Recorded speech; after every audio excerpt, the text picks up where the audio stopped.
line. So growing pains or something more concerning, relatively new ownership, and a too good to be true feel about it has long had many Town fans putting two and two together and coming up with their own answers. The whispers have just not gone away, and regardless of the reality, a run of defeats was always likely to ratchet up the levels of venom and disquiet to the levels witnessed this past 24 hours.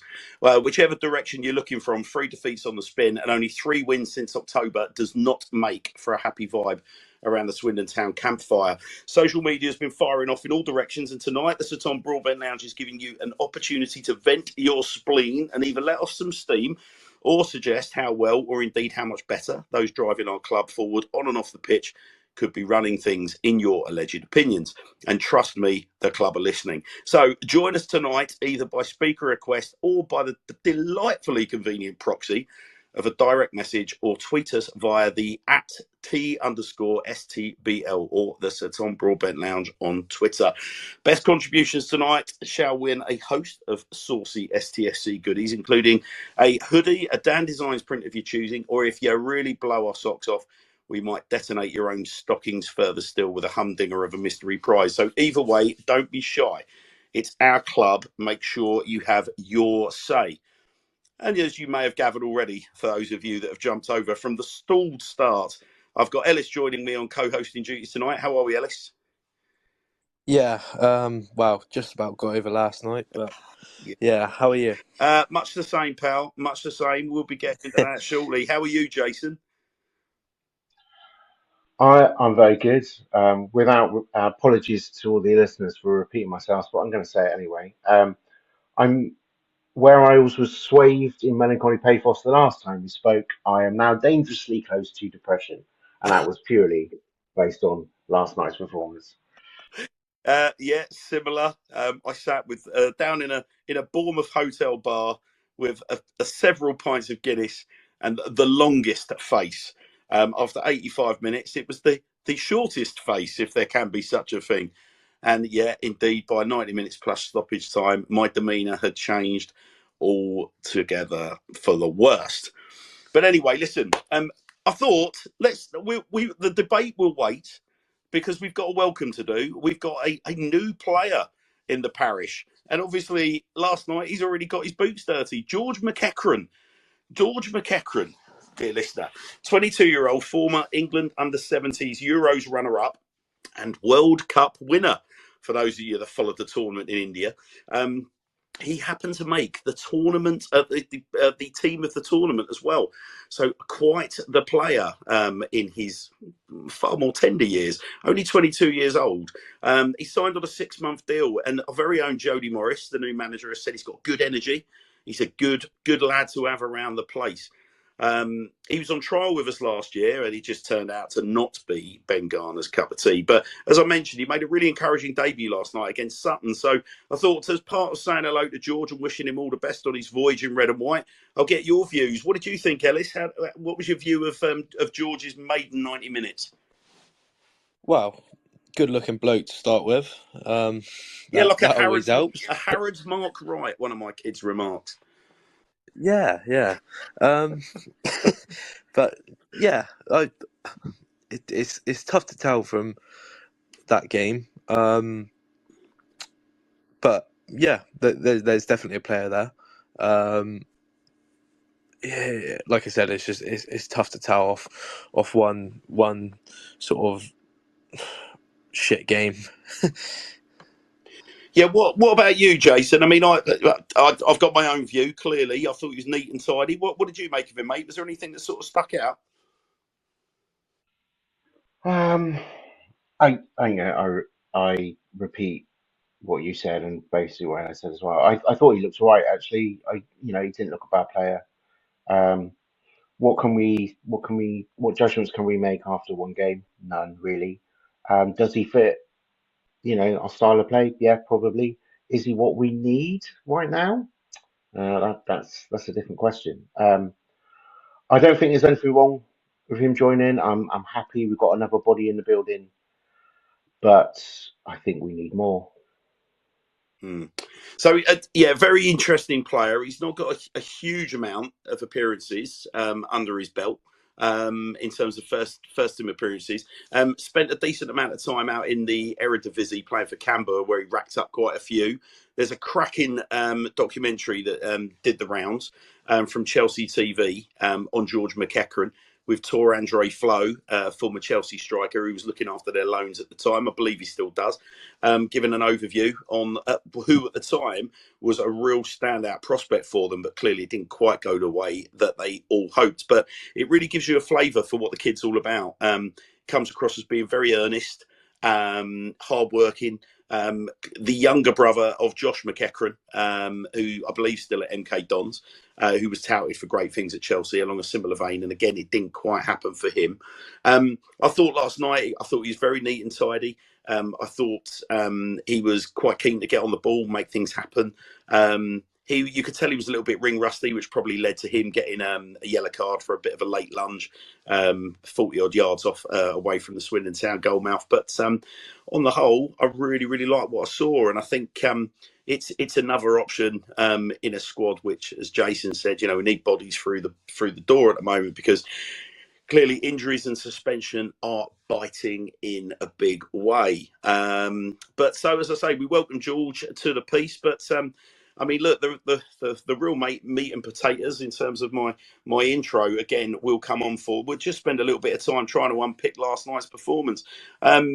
Jason, Ellis, the three of us watched the game. Well, I wouldn't go so far as say for 85 minutes it was all going so well, but we were certainly keeping them at bay for 85 minutes, weren't we? But they were knocking on that door towards the end of the game. What were your hot takes, lads? Ellis, We'll go. Beauty. Should we say age before beauty? Which way you want to flip that? Watch it. Yeah,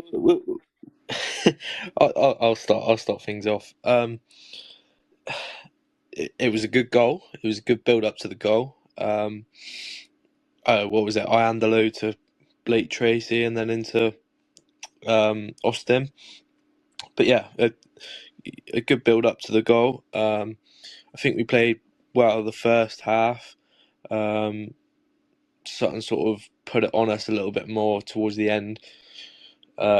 Towards the end of the first half, and yeah, just gradually, the further on we got through the game, the more sort of nerve-wracking it got, and Sutton just kept up in the pressure, and you knew it was going to come. And it happened at Doncaster.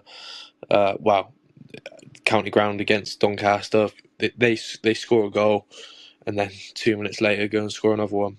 It's painful to watch, especially when you know you can beat a side like that. Technically, they're not great, but it's League Two. Like we all know, and anything can happen in League Two. Yeah, it's a tricky one, because we could have gone out there and won that game. Yeah, well, look, before we bring sort of Jason in for his thoughts, I mean, a little bit of stats for you. So, Town, we had 55% of the possession, no surprises there. We're very efficient in relation to racking up the possession stats. We had 11 shots, they had 22. So, to your point, Ellis, about we felt it was coming. Interestingly, though, we had 5 shots on target. They only managed 3 shots on target to finish the game with 2 goals, which clearly is not a nice stat for us to see. They forced 8 corners to our 5, and interestingly, they racked up 19 fouls to our 9. Bit of a, I mean, it was an interesting one, because one of the big conversations that was happening last night was about experience, and I was taking a look at the number of first-team appearances that were on the pitch at the final whistle for Swindon Town. And because there was one of the big conversations that's been having about the current Swindon Town squad is the word starlet got used today, and whether it was loosely used, and then it sort of triggered ire from a lot of people. But nonetheless, the word starlet got used. I think we're going to say bright young talent, just to save any other further misconceptions or distractions. But as I was rattling through the figures, we saw Solbrin, who's barely got 30 senior first team appearances in England. Romeo Hutton's got about 85 appearances. I think Kieran Brennan's got about 25. Fraser Blake Tracy's racked up 56 senior league appearances.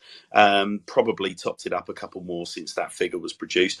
Tom Clayton has got 16 starts in senior English football. Saidu Khan, he's been around the lower leagues, as we know. He's no spring chicken, but he's only got 20, just into the 20s, senior appearances in English football. Jake Wakelin has got 29, which is pretty spectacular when you consider last season he only managed 4.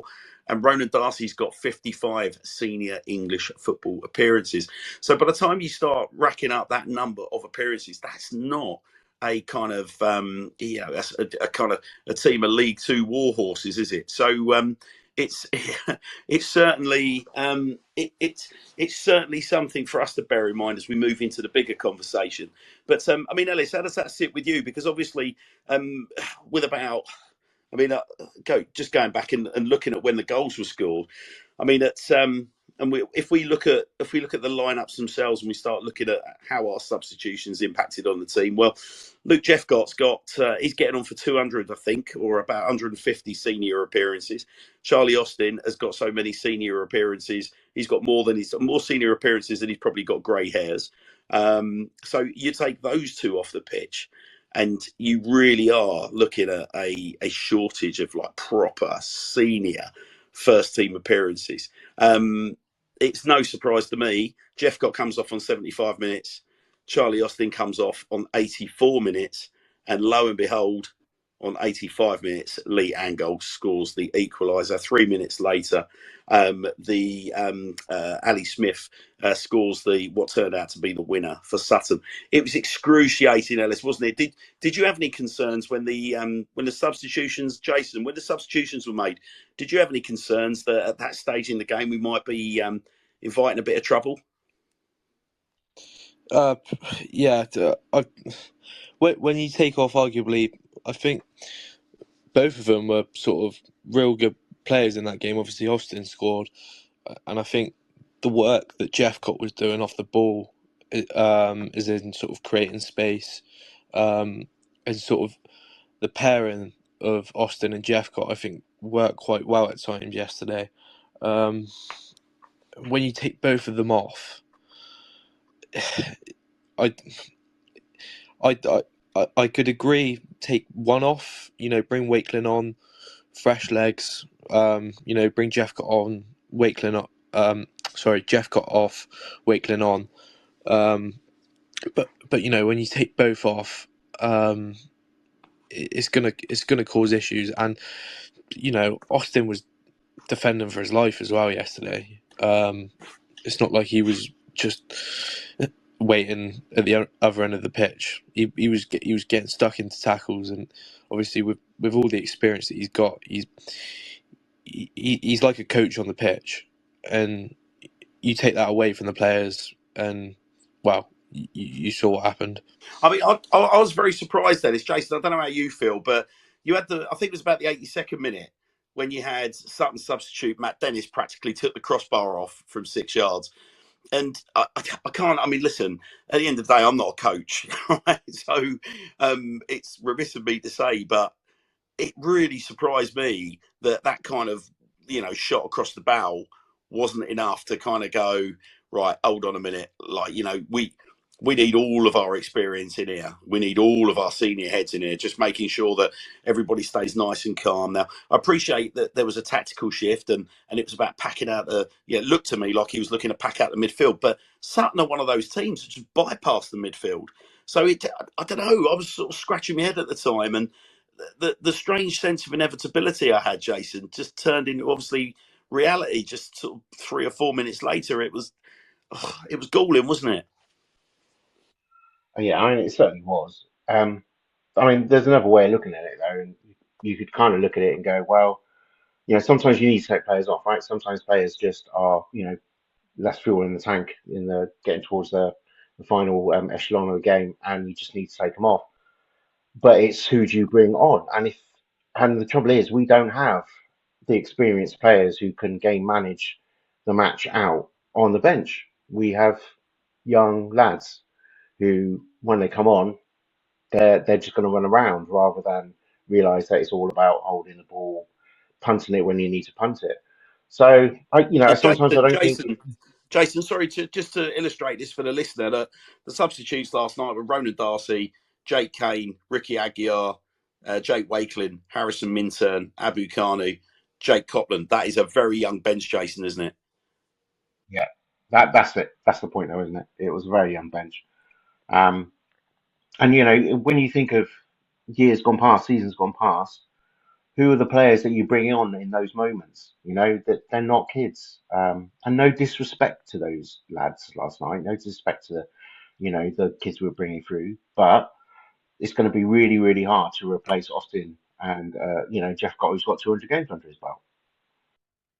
Yeah, very, very difficult indeed. And I mean, to Ellis's point, I think the thing that sort of surprised me about the Charlie Austin substitution was like we were like about 5 minutes from time. It wasn't like we were bringing Charlie off on 70 minutes because he's struggling to get through 90. He literally was. I don't think Charlie shut up for the entire 90 minutes. I mean, I was only able to follow to have the game on iFollow, and I mean, literally just seeing him bellowing at his teammates, like for the whole 90 minutes. So, I don't know. It's just one of those. I mean, Do you not think that sometimes like a player can run himself into the ground? It doesn't necessarily mean that that's a good thing. It could be that the manager's thinking, I've got to save his legs for the next match because we need him. If I take him off now, maybe he's not going to pull his hamstring or whatever. We've yeah. got him for the next match. Well, hindsight's a wonderful thing, and I'm sure that Jody Morris wasn't taking Charlie Austin off, expecting within literally a minute to concede, obviously. But by the same token, I don't know. There was something at that point where they were knocking on the door. Like I said, they've already kind of like fired a really ominous sort of like warning in our direction. I think I don't know, to make those changes, I think was very, very brave. The one thing that that I will sort of remark on is like Charlie was talking at the end of the game about in his post match interview, Charlie Austin was talking about these lads have got to learn. That will be hopefully a steep learning curve for them. But I just can't help but think, coming off the back of the defeat on Saturday and how that game unfolded, I'm not sure I would have been making those changes like when I did. I can honestly say that, and I'm not saying it in hindsight. I wasn't sat there in my seat kind of crying out for substitutions. I was like, well, do you know what? This is just a question of like backs to the wall. We've got to do whatever we got to do to get across the line. I don't know, just unbelievably frustrating. But I mean, aside from that, really across the 90 minutes, I think it was pretty much, I would have gone with that's a fair result. Appreciate it was a clash of styles. Sutton have stuck to the game plan that has served them very well for the last 5-6 years. They play the percentages, they hit those big balls up to gargantuan athletes that they've got in forward areas, put enormous amounts of pressure on. I mean, speaking as a former goalkeeper, I didn't feel obviously there's contact with Sol. I think some referees are going to give that, other referees aren't. I think that's the frustrating thing. I used to love it when I was wearing the gloves, that more often than not I'll get those decisions. Just last night, unfortunately, that decision just didn't go our way, which was a bit of a shocker. And that word consistency in League Two officialdom came back to haunt us once more, which is a bit frustrating. I mean, listen, we can sit here and we can bemoan and whinge and complain about Sutton all we like. Let's consign that to the annals of history and try and take a little bit of a look forward. I mean, I mentioned gentlemen and dear listeners, gentlemen of my panel, dear listeners, in my intro that I mean, really, what I wanted to do tonight was try and get into the roots of the obvious and noisy discord around Swindon Town Football Club at the moment. What's interesting, though, as a starting point, as a jumping off point, I wanted to go through a really interesting tweet, because although Twitter would have you believe that the club is back on a collision course with misery and underachievement, it might not be that bad. As Nicholas Coote tweeted earlier today, a 3-part thread that I thought made for really interesting reading. So Nicholas said, and I quote, "For those decrying Sandro of clearly referencing Sandro Di Michele, Swindon Town's technical director. Can I suggest we calm down a bit? He's delivered some great young, exciting talent, also known as Romeo Hutton, Sol Bryn, Marcel Lavinier, Saidu Khan, Jake Wakelin, Jake Kane, Fraser Blake Tracy, Rashawn Hepburn Murphy, Joe Tomlinson, and George McEachran. That's 10 players. Nick goes on to say, our problems are in part the result of a perfect storm, suspensions and injuries of key players. Jody Morris will be a good head coach, Austin a key signing, but Lindsay's appointment was a mistake and Reid was a major disappointment this season. And Gladwin slowed the team's transition. And Nicholas concludes by saying one big mistake of Sandro's was letting McDonald go without a Greer-type experienced replacement. Swindon being built as a sustainable club with an emphasis on young talent, with a football director and head coach format off the pitch, progress has been very good. And in block capitals, don't lose the plot. Hashtag STFC. Now, the reason why I opened up that tweet is because what I want to make absolutely clear, we want to try and get a balanced sort of, debate going tonight amongst ourselves. But clearly, there's some interesting choice of language there. So, for example, Nicholas saying, like, off the pitch progress has been very good. Like, don't lose the plot.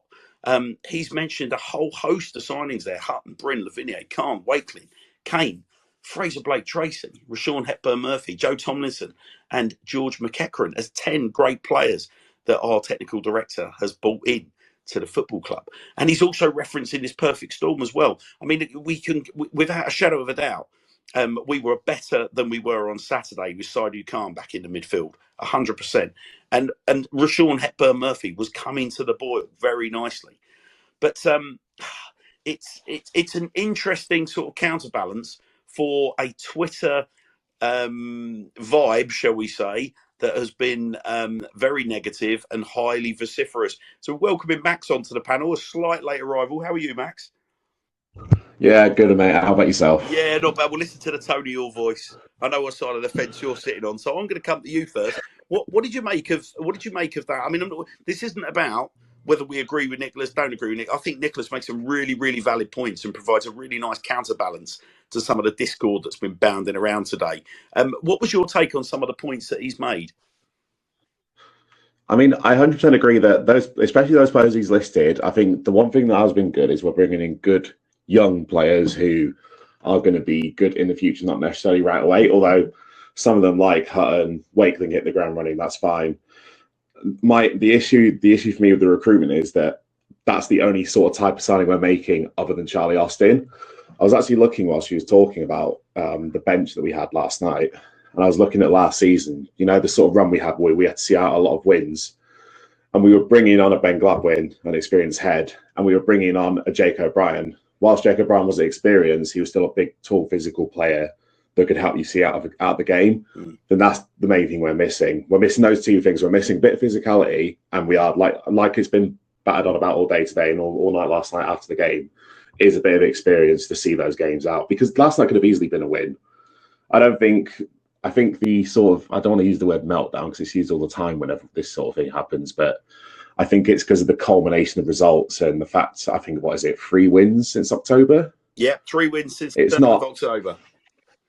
Yeah, so it's not a one-off thing. I think fans are just frustrated to see, look, some of these problems we're having is clear. We're not seeing our games.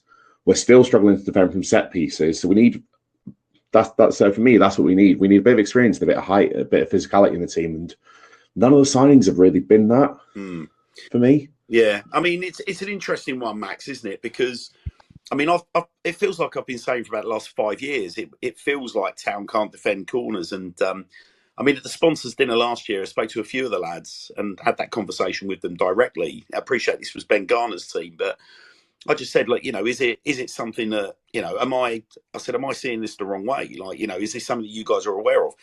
And they very openly stated, like, yeah, we are aware of this. He said, like, the thing is, but we're a footballing team. Appreciate we're in League Two, but we're physically, we're not, these big sort of 6'5" monsters that we're kind of turning out against. And as a consequence of that, like, we are going to get bullied when we are, trying to, defend corners when we are trying to defend free kicks. And I mean, I've not had that conversation with the squad this year or anyone in the squad this year, but that was a big sort of topic for last year. But it was like, look, if they're going to score from a free kick, then, we're going to use our abilities to score too. It's just the nature of the beast. We are going to lose some as a consequence of that. But, but I don't know, Max. It feels like every time we give away a free kick in a wide area or like we give away a corner, I just stand there chewing my nails off. It's like, well, you get nervous. ability, Yeah, every time. Yeah, I'm the exact same, and it's frustrating. And I think the thing that saved us last year was that there was quality and experience all over the pitch. So you knew that, right, fine, we might concede from a corner, we might concede for a free kick, but last season's team more often than not had at least 2 goals in it. And more often than not, if a team's only threat is a set piece, they might only get one against you. So you can counter that. But well, look, Max. Yeah, maybe. Max, let's bring Nigel's. But Nigel was very, very polite and very patient as we had our false start at the start of the show. Nigel, I think I've got a pretty good vibe for how you're going to make your show debut, mate. Firstly, welcome to the show. Congratulations on making your show debut. Take it away, mate. Yeah, thanks, yours. Yeah, thanks a lot, mate. That's great. I've been listening to you for a while. It's great. Yeah. Everything you said everyone said so far is spot on, really. But this has been going on for years, hasn't it? We're a soft touch. This club has been a soft touch for donkey's years. When was the last time we had like the Ray McHale or the Chris Kamara, someone to put their foot in midfield and actually do something and drive us forward and win the ball and tackle? All the players are all the same.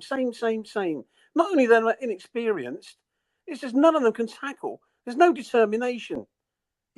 Well, I'll so frustrating, isn't it? I'll tell you where that player was. I'll tell you where that player was, Nigel, last night. That player was Anthony Grant, and he was in the away end with half the support. He's in the away end, exactly, with a coat on, a hoodie up. Yeah. Exactly. But it is frustrating, isn't it? Don't you think? Can they not see that? I mean, there's young players, I understand that. They sign young players. There must be some young players who can tackle, surely, that they can get. It's like having all these ball players and all these technical passing and things, but they don't even do that, do they? Well, what did you make of George McEachran last night, Nigel? Obviously, we talked about him, and I know you tweeted. For someone who hasn't played for that long, I thought he was great. But how long is it going to be before he's dragged down to the level of the rest? Well, look, Jason's tweeted, Nigel, to say that, George McEachran hadn't played a competitive game for 131 days. So for us to get over 70 minutes out of him, that is some shift. I mean, I agree with Jason. I wholeheartedly agree with Jason. But and I've got to say that George didn't give the impression last night that he was shy of a tackle. But is he that kind of talismanic sort of presence that you had from an Anthony Grant, or like you said, some of the heroes of yesteryear, your Ray McHale's, etc. I'm not sure that he necessarily brings that to the table.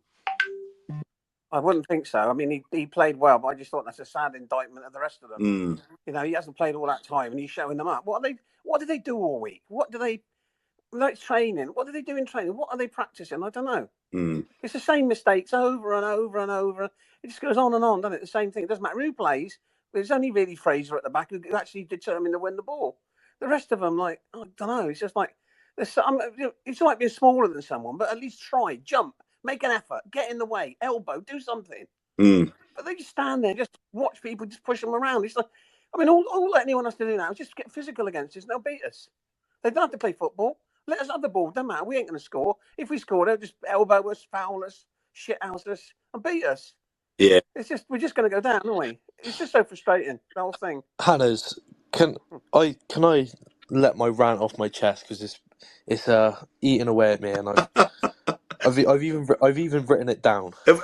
I've been waiting for this. Go on, Ellis. You go for it, Nigel. If you just as a newbie to the show, if you mute your mic, mate, we'll try and come back to you if we possibly can. But go on, Ellis. No worries. Thanks, buddy. Nigel, outstanding contribution, mate, for your debut. Thank you for that.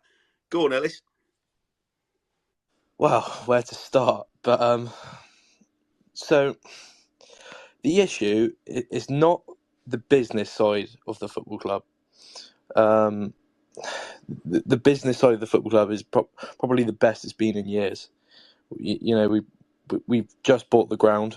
Clem paid off millions of debt. Like, that is not the issue. The business side is not the issue. I personally believe the issue lies within the recruitment area. But it's a tricky one because all these players that we're bringing in, they're good players. Marcel Lavinier, Hepburn Murphy, Jake Wakelin, Jake Kane.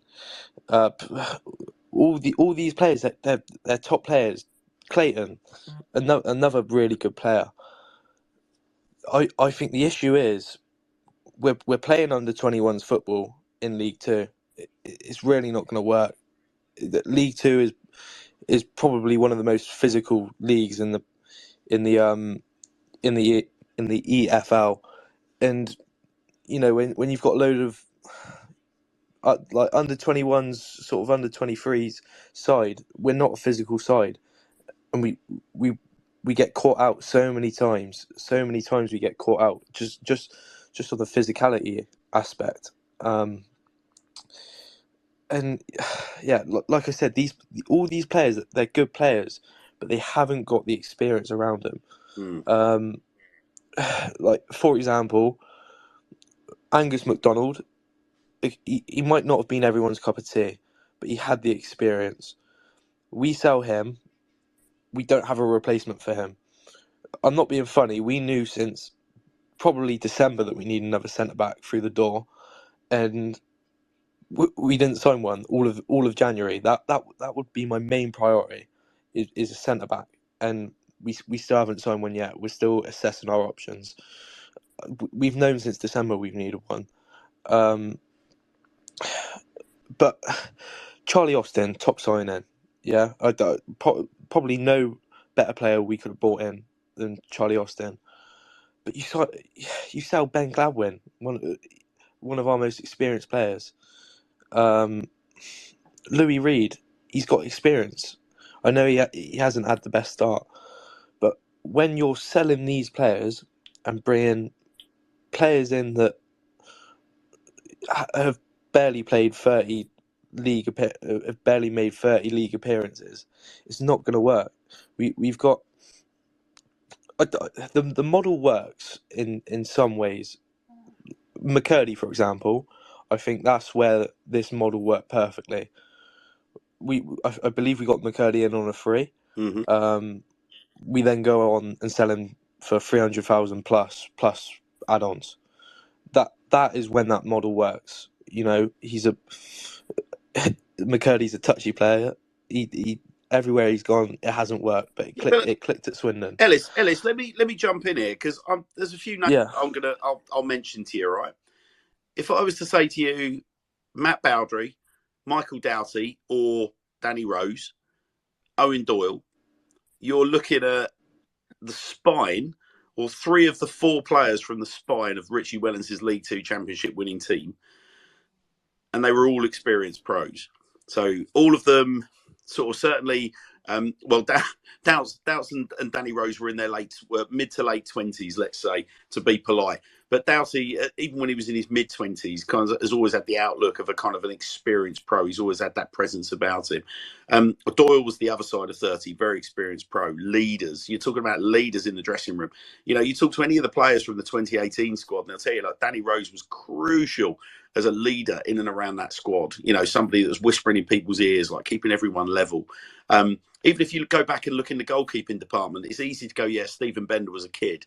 But Stephen Bender was propped up by Luke McCormick as well, who was also really important if you talk to the goalkeeping department from that season. And everyone will tell you that Luke McCormick was incredibly important to the squad and to Stephen Bender's development as well. Not only from a competition point of view, but just in terms of being in his ear and helping him develop and supporting him.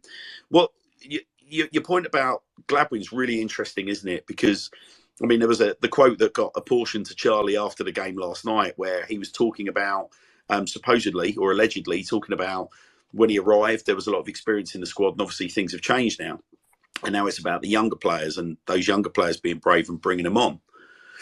But fundamentally, Ben Gladwin's one of those players. I think that whether you like him or whether you don't like him, Ben Gladwin's one of those players that He's a player that, from a fan's perspective, you know that he can find the top corner from 30 yards. He'll frustrate you possibly for 89 minutes, but that one moment of magic. But crucially, in and around the dressing room, he's a leader.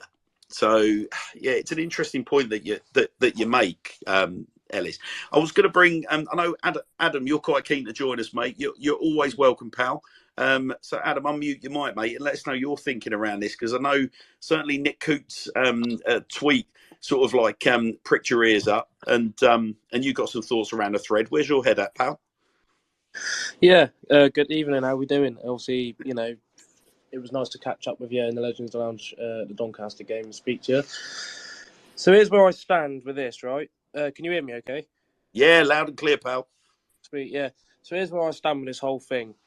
I've always been a firm believer that the lower down the leagues you go in this country, the more and more physical and demanding it gets for everyone. You know, I saw this Khan transfer come in pre-season, and I said, you know what, this bloke's going to be solid. You know, looking at his highlights at Chesterfield, I believe, where we got him from, he looked solid and he played the ball around. And you know, to be solid in the National League, there are some big players there, because this is where the big pros start dropping down. Now, like you said about the teams of like Doyle and stuff like that, you had big players who would hold their own, and like you say, you can rely on them in these big moments.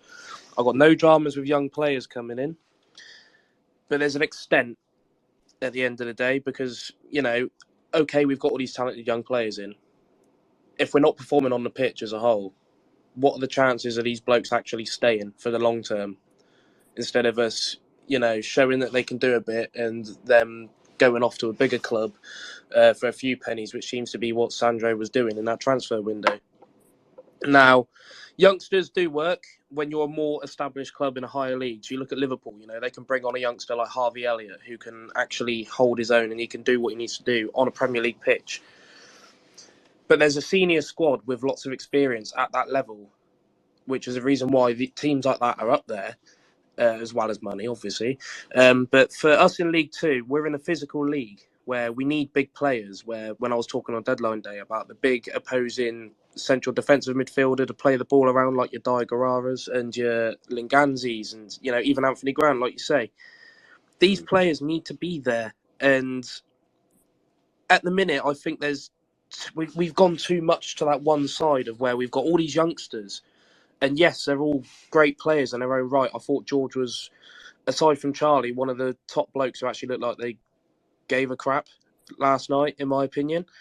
I know that would be because of his debut, but at the end of the day, you need that experience. And I think when you go too much to that one side where you've just got all these young lads who are good players in their own rights, we're just going to get to a point where it doesn't click, promotion starts slipping away. And for me, I've already, you know, stopped thinking about promotion. I think we're just going to be lucky to sort of sit within the top 10, I think, if it keeps going the way it is going. And we need a driving factor for these players to want to stay past their contracts, and for them to actually be happy with us declining an offer from elsewhere. Because at the minute, I don't see it. If these few players have their standout performances and it keeps happening, we're going to get to a point where clubs are going to start asking for them, and they're not going to want to stay with a club that's not going anywhere. You know, I agree with Ellis that behind the scenes, the club is, you know, in a better place than it's been in a long time. You know, unfortunately for me, I haven't been around in the football world long enough to get to see the higher days of Swindon. You know, my first season with the club was watching them get relegated under Luke Williams. That was my very first season. And you're still here, Adam. God bless you. And I'm still here. That was the end of that season. I got the team tattooed on my leg. Do you know what I mean? I thought, you know, this is the place for me, because I can see this is my local club and I'm going to support them. I'm just getting to a point now where, you know, I'm nearing my 22nd birthday, which means I'm paying adult prices now. And for me to walk up to that turnstile every week after paying £21, because this season, because of work, I didn't bother with a season ticket, £21 a week to watch performances where I know that even when we score, like the Sutton game, I sat there and I thought, okay, now the second goal hasn't come yet. I'm getting a little bit anxious. And as soon as they scored, I sat back in my chair because I watched it on iFollow, and I thought, you know what? I could probably place £100 on them scoring another goal and I'd get my quids in. I just knew it was coming. And it's come from a point where, I remember that Doyle season and Yates and, the players like that, where I could walk into that ground every week and know that we'd probably be 2-0 up by half-time comfortably, and we would be schooling teams. We're at a point now where I agree with what Nigel was saying. For so many years, Swindon have always looked like a small, like just a team of tiny players in a big boys league. And it's felt like that for so many years. And we do genuinely just don't look there. Look at the teams that are doing us. So you look at Sutton. This is a team that a couple of years ago was in the National League. They've got big, strong players. Stockport that slaps us in the FA Cup. Big, strong players that have just come up from the National League. And we're trying to play fancy pants with, Premier League players. Well, Premier League youngsters. I think at the end of the day, you need that balance. And if it's not going to be balanced, it needs to sway more towards the experience side. League Two is a league for these players that have been there and done it in the Championship and League One, who don't quite have the legs for the good youngsters at that level of football, and they have to drop down to keep playing. That's where we're at. Those are the players we need. I'll tell you what, Adam, it's a really interesting point. And if you think... Wow. Where was my clap? How about that? That wasn't from me. That's really good, whoever did that. Thank you, Nigel. Yeah, thank you. All I'll say is this. If you think about our business model, about bringing on young players, selling them for profit, I'll put a couple of names to you as players that we may be interested in to debate. So I'm going to cast your mind back before your time, Adam. But we go back to the Paolo Di Canio era, and we took Matt Ritchie off of Portsmouth as a young pretender. Portsmouth obviously were right up the leagues at the time. We bring Matt Ritchie in. We give him a consistent opportunity to play his football out on the flank, and he does so to aplomb. Bar the kind of some of the financial hurdles that the club was experiencing at the time, we made a healthy profit on Matt Ritchie, and then obviously with sell-on clauses and whatnot, we've done very nicely off the back of him. Thank you very much. Go on to the Richie Wellens era, and if you start thinking about that side and go through that team now, a player that we didn't necessarily make profit from, but I think if we had had our time again, we probably would have gone on to make healthy profit from him, was Jerry Yates. So Jerry Yates was all up for joining Swindon Town. We couldn't quite. I think they needed a couple of $100,000 to take him off of Rotherham. We couldn't quite write that check at the time. Blackpool could, and they've taken him off over to Black. And look at what he's achieved at Blackpool. Now, the kid's just gone from strength to strength. There's a period where he's been in and out of the team, but that kid's now an asset. And I take your point, Adam. I mean, I look at the number of appearances, like senior English football appearances. I'm not talking about Sol Bryn playing X number of times for Queen of the South. I'm talking about senior appearances down south in the English leagues. And I look at that and I go, is it necessary for players 1 to 11 to have that level of experience, or even 9 of the 11 to have that level of experience, which has pretty much been our model the last few weeks? I think we can still have that model, get up the leagues with teams akin to your Wellens side, and still look to sell on 3 or 4 players and make pretty significant profits. Thank you very much, because those are players that are delivering sustained success. So, yeah, I take your point, buddy. I mean, Matt... Hannah's. Sorry, could I butt in there? Yeah, go on. I said it earlier, but the prime example is Harry McCurdy. Last season, we probably would have made more profit out of Harry McCurdy than a lot of these players combined this season. We got him in on a free. We controlled his behaviour. He ended up scoring 24 goals last season. Sold him on for like over $300,000. Might have even been $400,000. That is good business. But we got the best out of him because we had good players around him, good experienced players around him, like Jack Payne, obviously Williams. We've still got now Baldry, Conroy. All these players that they've played in the leagues, and it sort of allowed McCurdy to have a safety net almost. But yeah, when you've got all young players in your squad, they've got no one to learn off, and at the end of the day, the only time they're going to make the mistakes are in the game, and we saw it yesterday. It cost us the game yesterday. Yeah. Yeah, it's totally. I think Adam was saying it about how just this squad. You look at it, and especially since we got rid of Reed, Gladwin, and McDonald, it's so imbalanced all over the pitch. The defense is completely imbalanced because, well, now with McDonald and what's our oldest defender is probably Brennan at 22, Hutton at 24. Look, With not a whole lot of league games under their belts, and this model is only going to be, let's say you do it for this season, you've got all these players and you might sell a couple, but if you keep going down this model where you've got an imbalanced squad, the players aren't going to improve. They're just going to go into their shells because they're going to be getting bullied every single week with no one to back them up on the pitch. yeah, and don't get me wrong, the players that we're bringing in are good players. Like Hepburn Murphy, on his day, an amazing striker. Marcel Lavinia, on his day, probably arguably one of the best players in the league. But they've not got the players to learn off. They haven't got the safety net there. It's just the players individually are all good, but they need the players to learn off. Yeah, I'm not saying as a whole that having young players is a bad thing, and I'm not just saying it because Marcel's in it and listening, but he is a quality player, and going back to your point with Matt Ritchie when we had him, I still know about the history of the club, even though I wasn't there to witness it with my own eyes. Players like Matt Ritchie that come down to your league and smash a season or a few seasons or whatever, and they go back up there and they become a staple at a Premier League club. That happens, granted, but it's very few and far between. You think of how many professional footballers there are, or people that are trying to make it in those higher leagues that just don't because they haven't got it. But there are players out there that do have it, and you do get lucky with players like that who come down and you find some absolute gems. But I think when you've got so many youngsters that you're banking on making it, you just know that margin for error of not getting the right guy is just exacerbated massively because of how many you've got in at one time.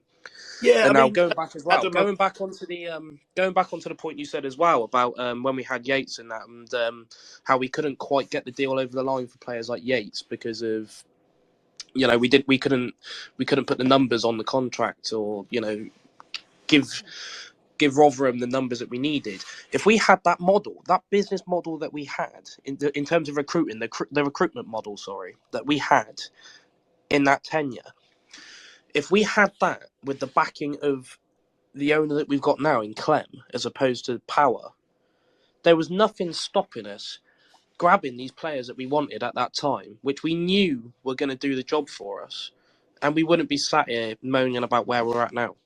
It's an interesting one. I guess the key word that you're using, Alan, is balance, right? Because if you go back to that Paolo Di Canio side, we could have. You would hope that the business would have done a better deal to have got Wes Fodering on a contract and sold him on for profit. He's someone that's playing further up the leagues. Aidan Flint was another one that slipped through our fingers and went and played further up the leagues. Significant amount of money he was traded for. Alan McCormack went and played further up the leagues with Brentford, continued his success as Brentford continued to grow and then went on. And these guys aren't necessarily getting to the Premier League. We mentioned Matt Ritchie, and there are others from that squad. And likewise, the Richie Wellens squad as well. You mentioned I could mention the likes of Keshi Anderson. These are all guys that have slipped through our fingers and gone further up the leagues and sustained themselves further up the league. So to Adam's point, we're not necessarily talking about players making it all the way to the Prem, but teams that are in the Championship are still spending a lot of money on their transfers. So, but look, we've an absolute glut of people wanting to contribute to the debate. Not necessarily everyone wants to come on with a speaker request, but we've had plenty of tweets. So, Luke, good evening to you, Luke. Luke saying from our earlier point, agree, Hannahs. It was weird to take Charlie Austin off for the sake of a few minutes, especially at 1-0 up. And it was no coincidence that we collapsed immediately after the experience comes off the pitch. It was a big shame. after working so hard for 85 minutes. Yeah, I completely agree with you, Luke. Aaron's tweeted, good evening, Aaron. How are you? Aaron Chahal has said the thread referring to Nicholas Coote's thread that we read out at the top of the show. That thread was the only tweet that appears to be defending Sandro. What about Sandro flogging all the experience and tearing the dressing room apart? I'm sure you missed off allegedly there, Aaron, but I'm sure it was meant to be on your tweet somewhere, so I'll put it on there for you. John Saunders, good evening, John. The camel himself. John says, Max, you are spot on about O'Brien. But John also goes on to say that apparently Charlie Austin asked to come off, which is interesting. I don't know whether he's referenced that, and if he did after the game, then I'd be interested to know why someone that is wearing the captain's armband would have asked to come off on 85 minutes. Jason's tweeted, just in reply to you, Nigel, saying, sorry, Nigel, but players are now coached to be technical as part of the England FA DNA. Yeah, to a point, unless you play for Sutton. James, good evening. James, all the way from Florida. And he says, the General was commentating on the Doncaster match and made several comments about how appalling our defence has been of late. This new breed of players that we were signing are soft, pure and simple. We need some nasty buggers in the back line, ASAP. I mean, listen, I already said, like last season at the sponsors' dinner, you know, they were openly commenting to us, the squad were, that they just know that, listen, what our club has chosen to do, and I believe they've continued to do it this year, is that they're trading up style over substance. That's probably the wrong way to put it, actually. They're trading up technical ability. That's a better way of putting it. Technical ability over just the rugged practicalities of a League Two defence. Justin is tweeting, just following on from what John was saying. He said, yep, he was signalling to come off for a while, referring to Charlie wanting to come off, and then waving his arms around, and then had a waving arms moment with Jody. Interesting. Got a tweet saying we quite like Adam. Well done, Adam. That's also come from John. And Chris has tweeted as well, following on from you, Luke. Chris has tweeted, he felt the same. Jody will know the task now if he didn't. I do feel there is hope, though, as always. Steve's tweeted, Matt Ritchie was phenomenal. Yeah, absolutely. You're not going to get anybody disagreeing in that respect. And Luke has just tweeted saying, badly need Lavinier back, brought some massive help in defence and going forward. Now, okay, so we'll just follow on from that. I mean, Max, this is probably one for you. The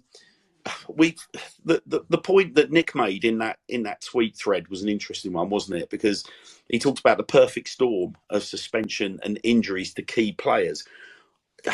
Is it fair at this stage to be referring to Marcel Lavinier, Tyree Shade, Saidu Khan as key players? Do we feel they've got enough mileage in the tank to be referred to as key players yet? I think they're definitely some of our better players, but I mean, pretty much every team goes through this at some stage. I mean, look at us back in, I think it was February last year. I remember going to Tranmere with no one on the bench and having to put players out of position. And like, you just have to, especially this part of the season post Christmas, where you've had a lot of games and players got a lot of minutes in their legs, you kind of got to just deal with it, right? But that's what you build a squad for.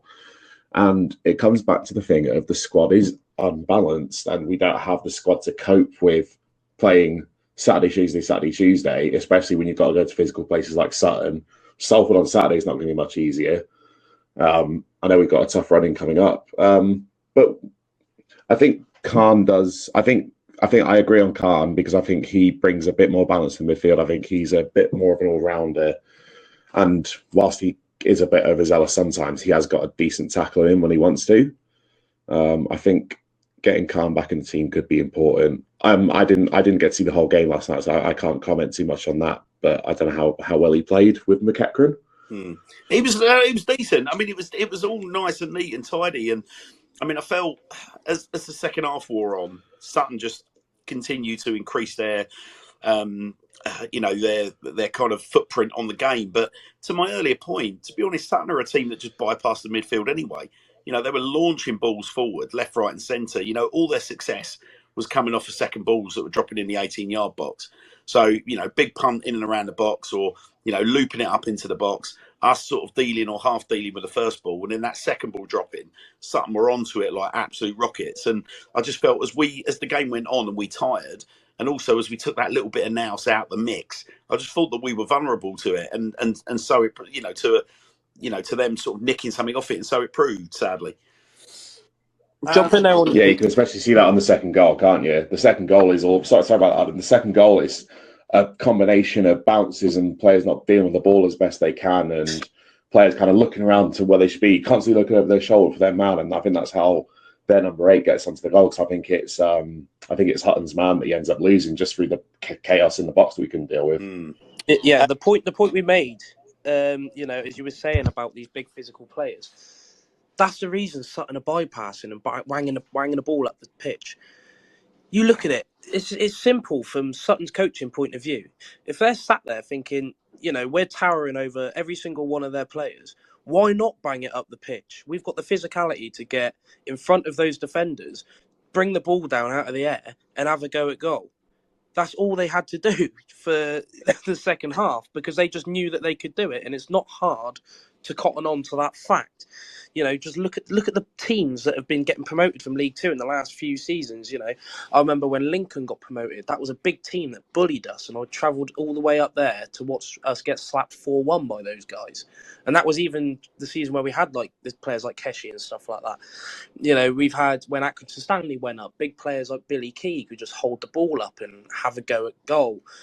It's the teams like that seem to be finding the success, and how you can't just see that's an ongoing trend. And look at Leyton Orient now at the minute. They've got big players. They've still got Harry Smith, right, who used to play for us. They've actually loaned him out, mate, believe it or not. But yeah, they loaned him out. But when he was there, especially like last season, he gave us so much drama when we went up to their place, and Leyton Orient absolutely bent us over. To put it softly, big players who can really make an impact and slow the game down and bring the ball down out of the air and give themselves those chances. So those players like that exist. Adam, Aaron's followed up his earlier tweet. Thanks, Aaron, for adding an extra layer to this. Aaron's saying there's nothing allegedly about it, Hannah's. Austin and Morris told us yesterday, directly and indeed indirectly, what they think about the current state of the squad. Kids everywhere, need old heads and winners in the spine. Caved in yesterday, weak mentality. Well, there's your issue right there, Hannah's. When your captain, Charlie Austin, and your manager are saying you need more experienced players, it's not just coming from us silly fans. It's coming from the captain. It's coming from the manager. We need more experienced players, and selling our most experienced players and replacing them with 21-year-olds is not the solution. Well, look at how deflated they both were. Yeah. Sorry, Hannah's, but just look, watching those two interviews from Charlie and Jody. Jody's been here for 3 games, and the man looks done with it already. And I know he'll push on, and he's got my full backing. I don't know about you guys, but you could just see the frustration in his face, and the way Charlie was sort of saying, that's the direction the football club's going in, and it's not a bad thing having kids there. You can read between the lines there. He's not happy with sort of like what he's got around him. Charlie wants success, regardless of dropping down the leagues. Charlie is a player where when he walks in that dressing room and he says something, you listen to it because he's talking sense and he's got that experience in the higher levels. My Prem team for my family side was Southampton, so it's never really been like Charlie's been away for a lot of it, and he's always been that player where you can rely on him. But we're getting to a point now where you need more than just that one point of failure, because then things are going to start falling apart. It's about balance, Adam, like to your point earlier. And Jason's made an interesting point. Thank you, Jason. Jason's just tweeted to say, interesting, many a true word said in jest. Jason says, bring back Sir Tom to SM1. Broadbent bullied Oxford. Well, like if you take that point to its extreme, that's exactly kind of what we're saying, is it not? You look at what Sutton did to us last night. It's exactly what we did when we brought Sir Tom on and threw him up front against Oxford. He put himself about. He bullied younger players, smaller physically, sort of less domineering players. We got a couple of goals off the back of it. We ended up picking up a really valuable 3 points. Didn't mean much at the end of the season, but hey, we spawned a show off the back of it, so it obviously meant something to someone. Nigel, sorry, you got your hand up, mate. Did you want to pitch in again, mate? Do you want to extend on this?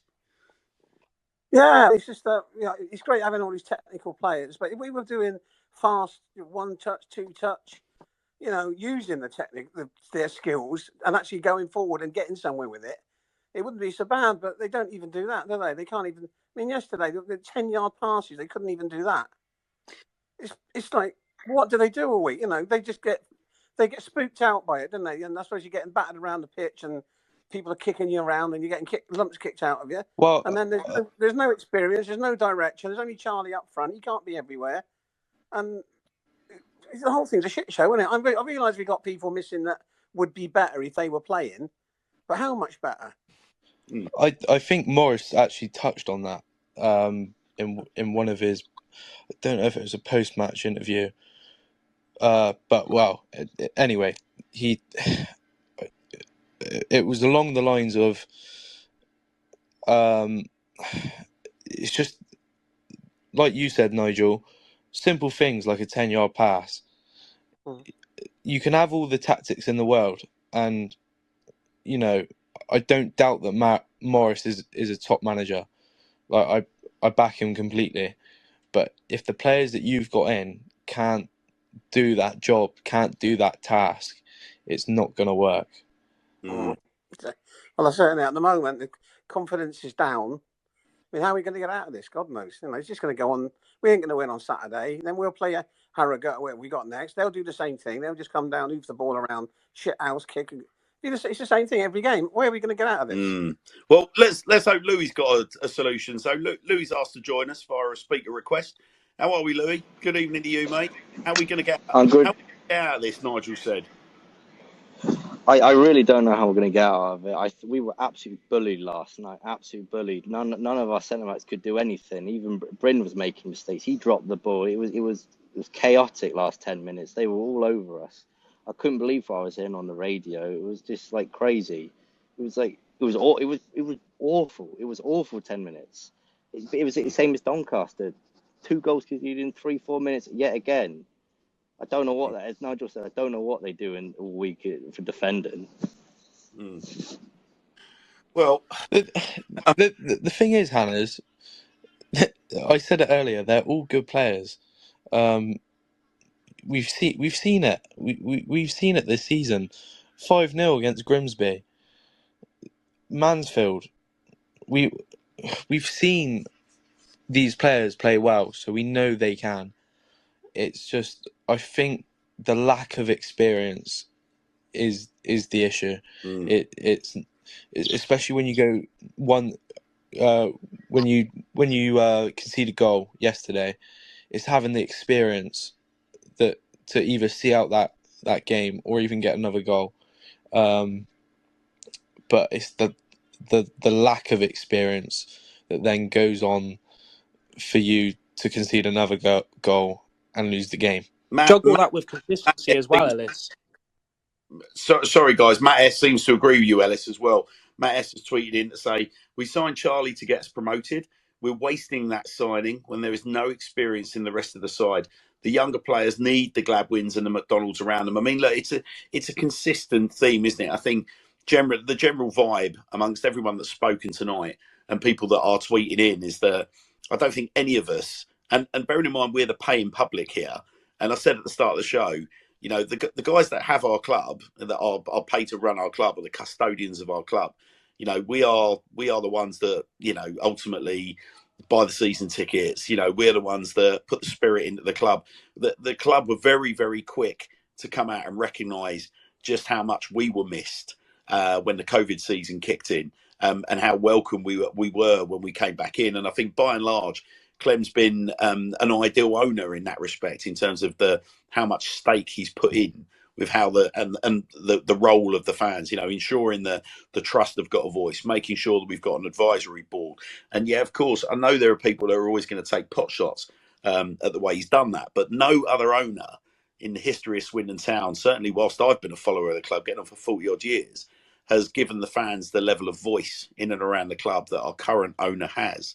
So I think, but having said that, if you're listening to the fans tonight, and you're bearing in mind, I think we're about a week away from announcing the season ticket prices for next season. You're asking an awful lot to ask fans to renew their season tickets if we're going to be looking at a squad from 1 to 11 that is tops going to be having about 300 senior UK appearances, but between them. I think Dean McMacken tweeted earlier. Good evening, Dean. How are you? Dean tweeted that Charlie's got more goals than than our more senior goals than our entire first team last night has got senior appearances, and that kind of puts it into perspective. So I think if we're the paying public and if the customer is always right, then surely you've got to kind of give the customers what they're asking for. And I think what you seem to be hearing from the Swindon Town fans tonight is nothing wrong with youth, nothing wrong. That's great. Let's get exciting youth in and amongst the squad. Let's bring these lads on. Let's sell these guys on for profit. But surely, can we get the balance right?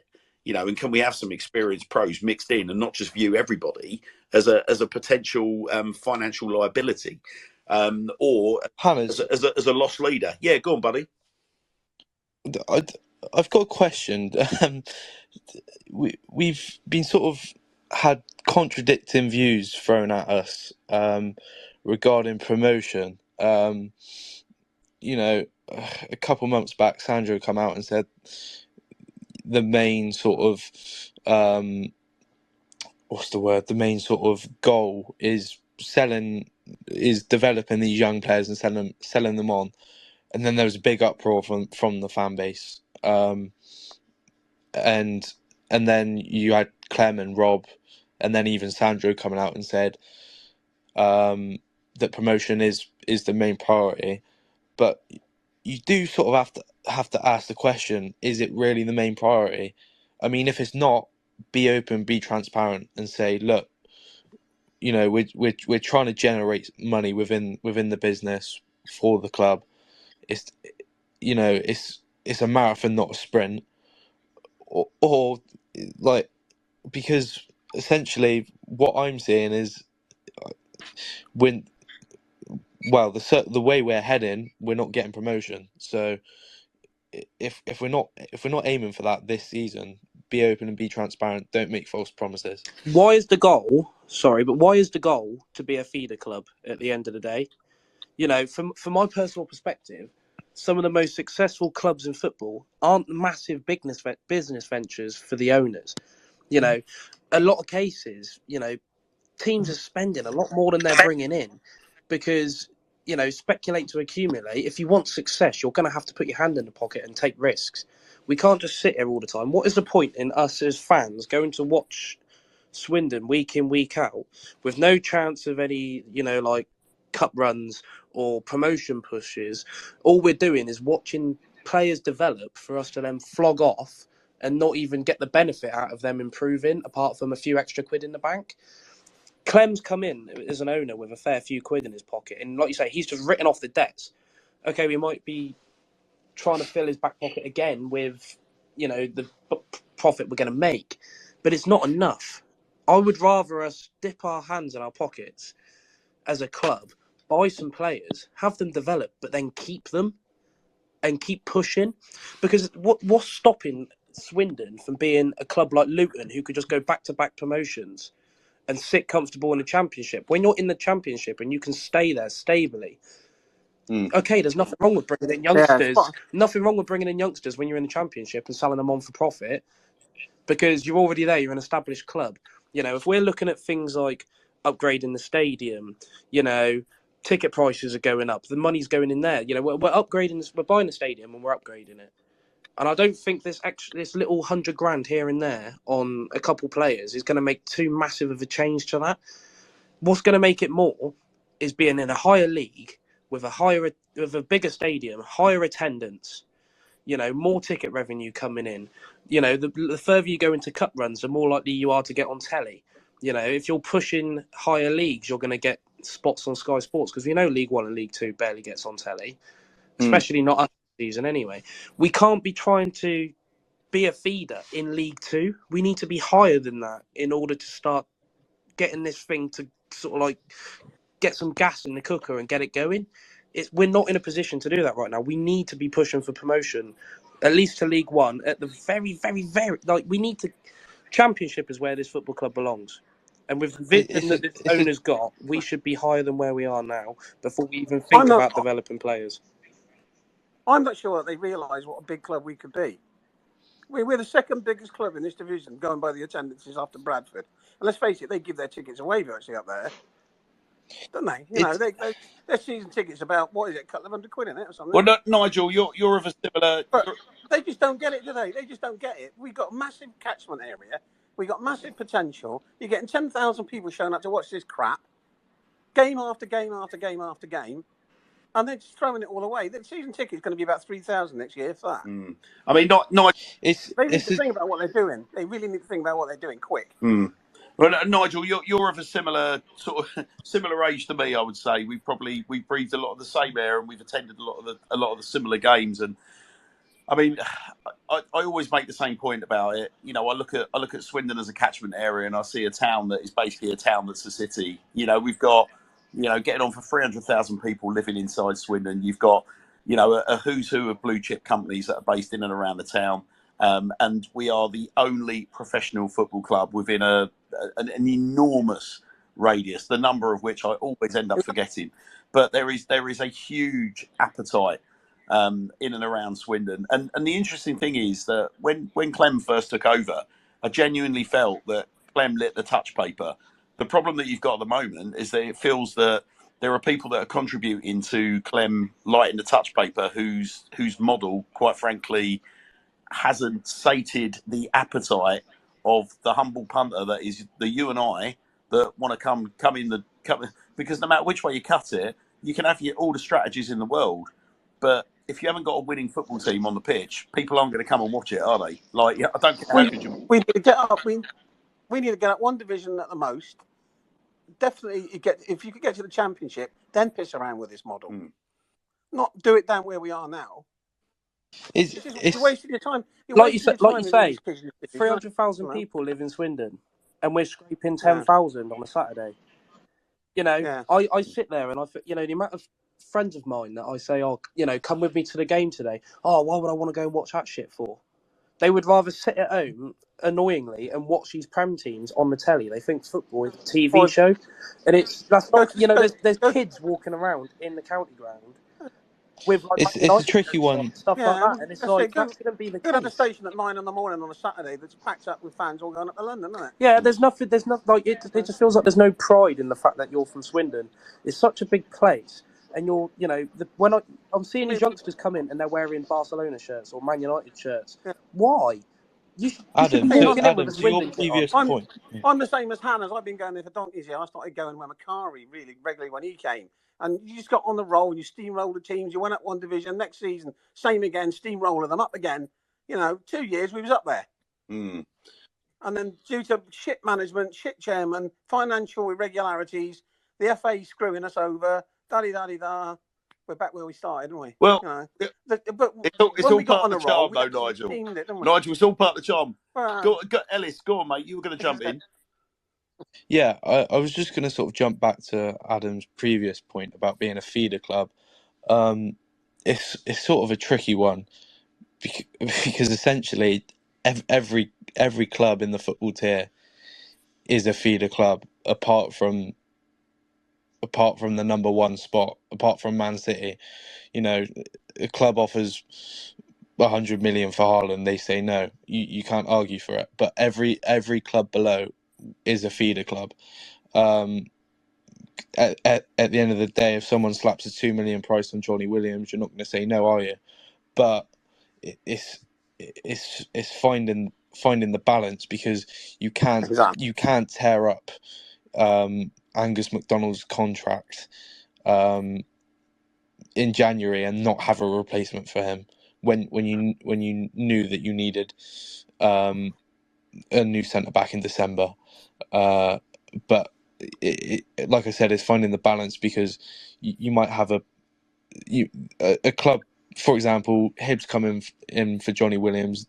If they want 2 million for Johnny Williams, as sad as it would be to see him go, you're going to take it.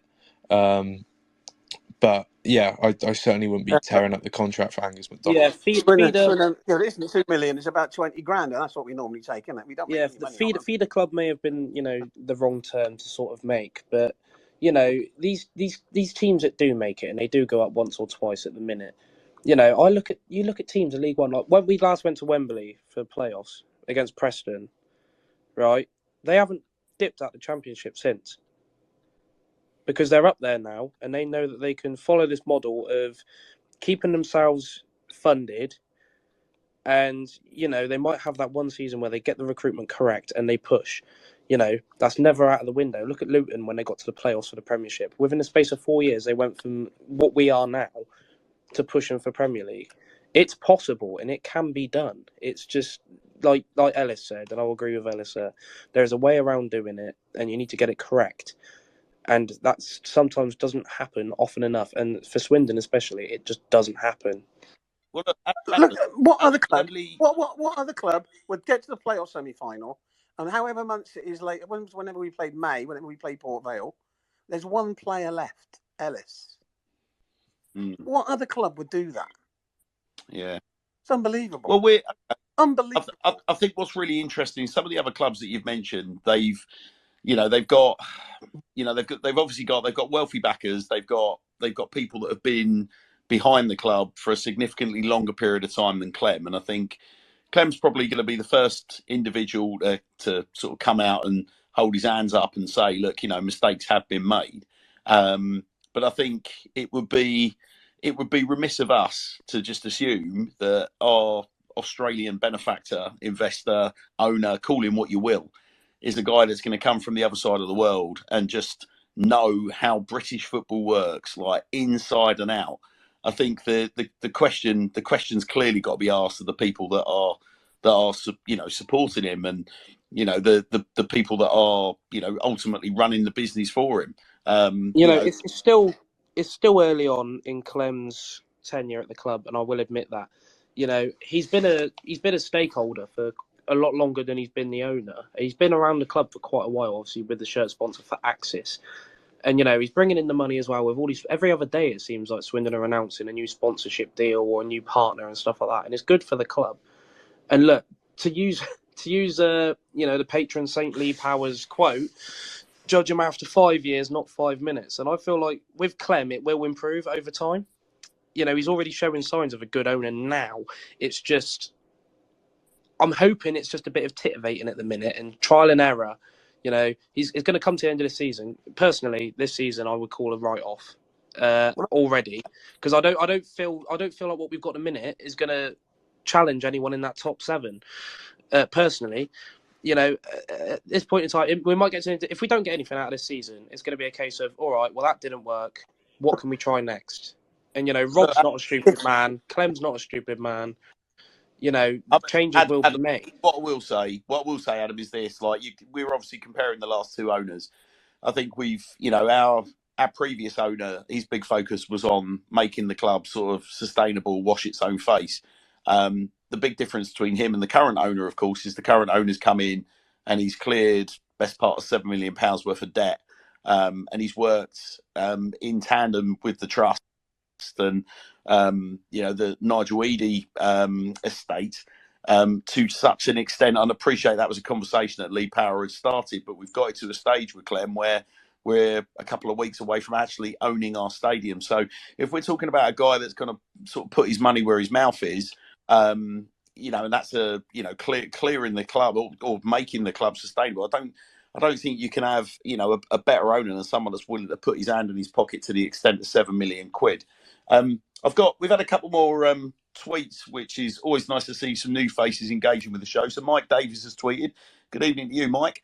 And Mike said, if debts are not far off being cleared and Clem isn't taking money out of the club, then why are we looking to make big sums of money from selling youngsters when our attendance is a lot higher than that of a lot of teams in this league with higher revenue? I think, to be honest, Mike, it probably goes back to I mean, Clem's saying that he doesn't want to take money out of the club. I mean, look, at the end of the day, we are probably overdue getting the owner back on this show to be able to answer these kind of questions directly. But to try and kind of summarise some of the things that he said previously on this show, I think he wants to make money from player sales with a view to reinvesting in this club and then progressing this club and building this club and moving it forward, as opposed to building this club and moving it forward by purely putting his hand into his pocket. So I think I kind of understand what it is he's trying to achieve. Clem, very first conversation I think I had with Clem personally was he said to me he's like about Premier League thinking. He said whether we can get the Premier League is neither here nor there, but if we all think like we can get to the Premier League, we've got more chance of getting there than we haven't. So the interesting thing for me was, it's, it's about kind of like shifting the mindset, growing the club, making it bigger, without being purely dependent on him. And obviously, at the moment, that's a very, very timely debate to be having. Joe's tweeted, "Hello, Joe Ross Williams. Always lovely to hear from you, mate." He says, "Evening, chaps. Simple input is the club can't have it both ways.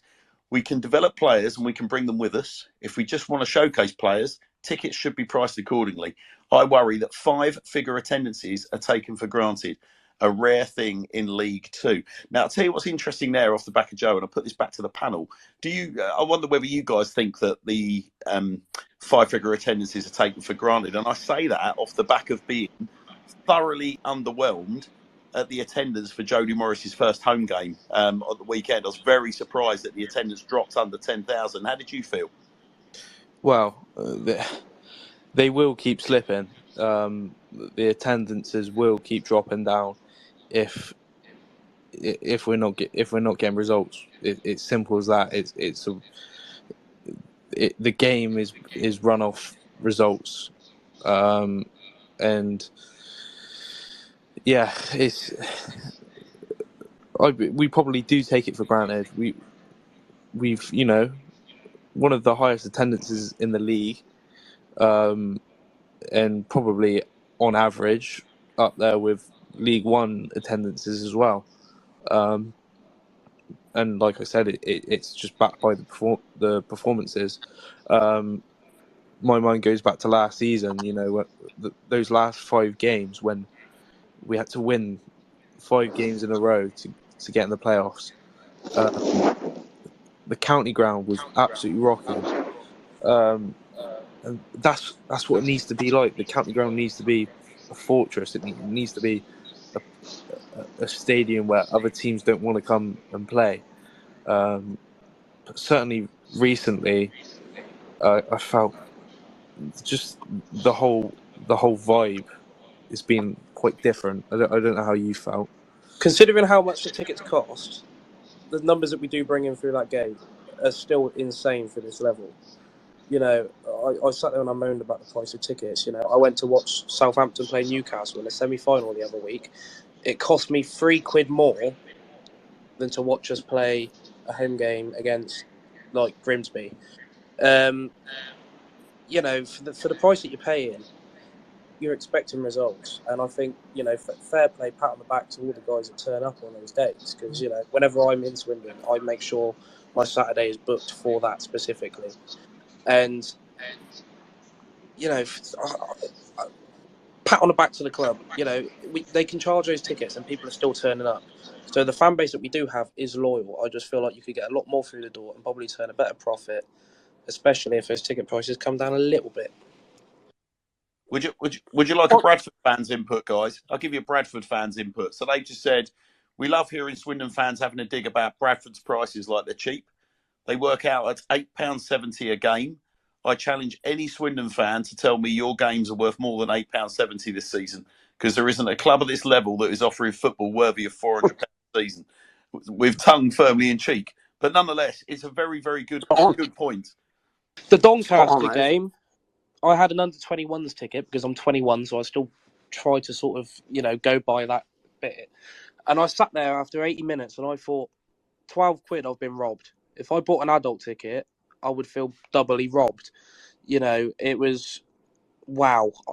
Sometimes even a 10, like I look at it and I think, fair play to the bloke who spent £3 buying his kid an under-11 ticket after watching some of the performances we've had this season, from my personal opinion, not to stoop too low with that one. But yeah, 100%, £21 and £23 in the side stand, or £24, whatever it is, for an adult in the Arkles or the Don Rogers. If you don't have a season ticket, and because you haven't got the commitment, that is a lot of money to be paying for a League Two game of football. As I said before, under the age of 25, you can get a ticket for that price for certain Premier League games. And you sit there and I think the quality of football you could be watching. And I think that's why a lot of people would rather watch the Premier League, because there are some teams there, it doesn't actually cost an insane amount to watch them. Yeah. Well, look, I'm going to put another question to my wonderful panel, all right, which is all about the coach selection. So how do we feel about the time it's taken for our club to make the selection of its coaches this season? Obviously, we've had two very different selections made. At the start of the season, obviously, nobody expected Ben Garner to leave. You'll remember, Ellis, we were live on air when it happened, and I think it took pretty much everyone on the show by total surprise. That was a mental show. Oh, mate, it wasn't even like it'd been muted, was it? And then it just came out and that story broke. We were all gobsmacked. But then there was a period of several weeks thereafter where the managerial search was sort of trundling on. And there were many names mentioned. Andrew Crofts from Brighton, I think, was one of the kind of prominent names that got everybody really excited. And then obviously we ended up making an internal appointment with Scott Lindsay. And we all know where that went. And then clearly a few months down the line, we've had another lengthy recruitment process for a new coach. And the delays seem thoroughly justified in the end, because we've appointed Jody Morris, but now we've got these kind of delays around putting his assistant, Ed Brand, into the job. And it's kind of doubly frustrating when you look just up the road in Gloucestershire and you've got Duncan Ferguson being appointed in what looks like a matter of hours. And it would be fair to say, I believe, that Duncan Ferguson is a peer of Jody Morris. Both played Premier League football around the same kind of time. Both spent a lot of time at Premier League football clubs. So do we feel that the selection, or the way we've gone about selecting our coaches this season, and then the results we've had off the back of it, do we feel that that's properly denting people's enthusiasm for Swindon Town? Or not enthusiasm, rather tolerance for Swindon Town, and the ability for us to flip very quickly onto the negative this season? Yeah. Go. Inexperience. Is it so? Start of the season, Scott Lindsay. If you're going to bring him in, you would have known a lot sooner than when we did bring him in. Look, we all know how that went, but we took a gamble on Scott Lindsay. It didn't pay off. But bring him in, give him a transfer window. By the time we brought him in, we didn't have much of a transfer window left. I think it was sort of a week before pre-season. And the exact same thing has happened in January. We bring a manager in with 3 days left of the transfer window. Morris has come out publicly and said he would have liked more time. Look, I don't know what happened in the interview process. I don't know when Morris was interviewed.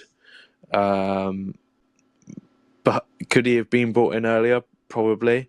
And I think we'd be in a much different situation if we had Morris on the 1st of January.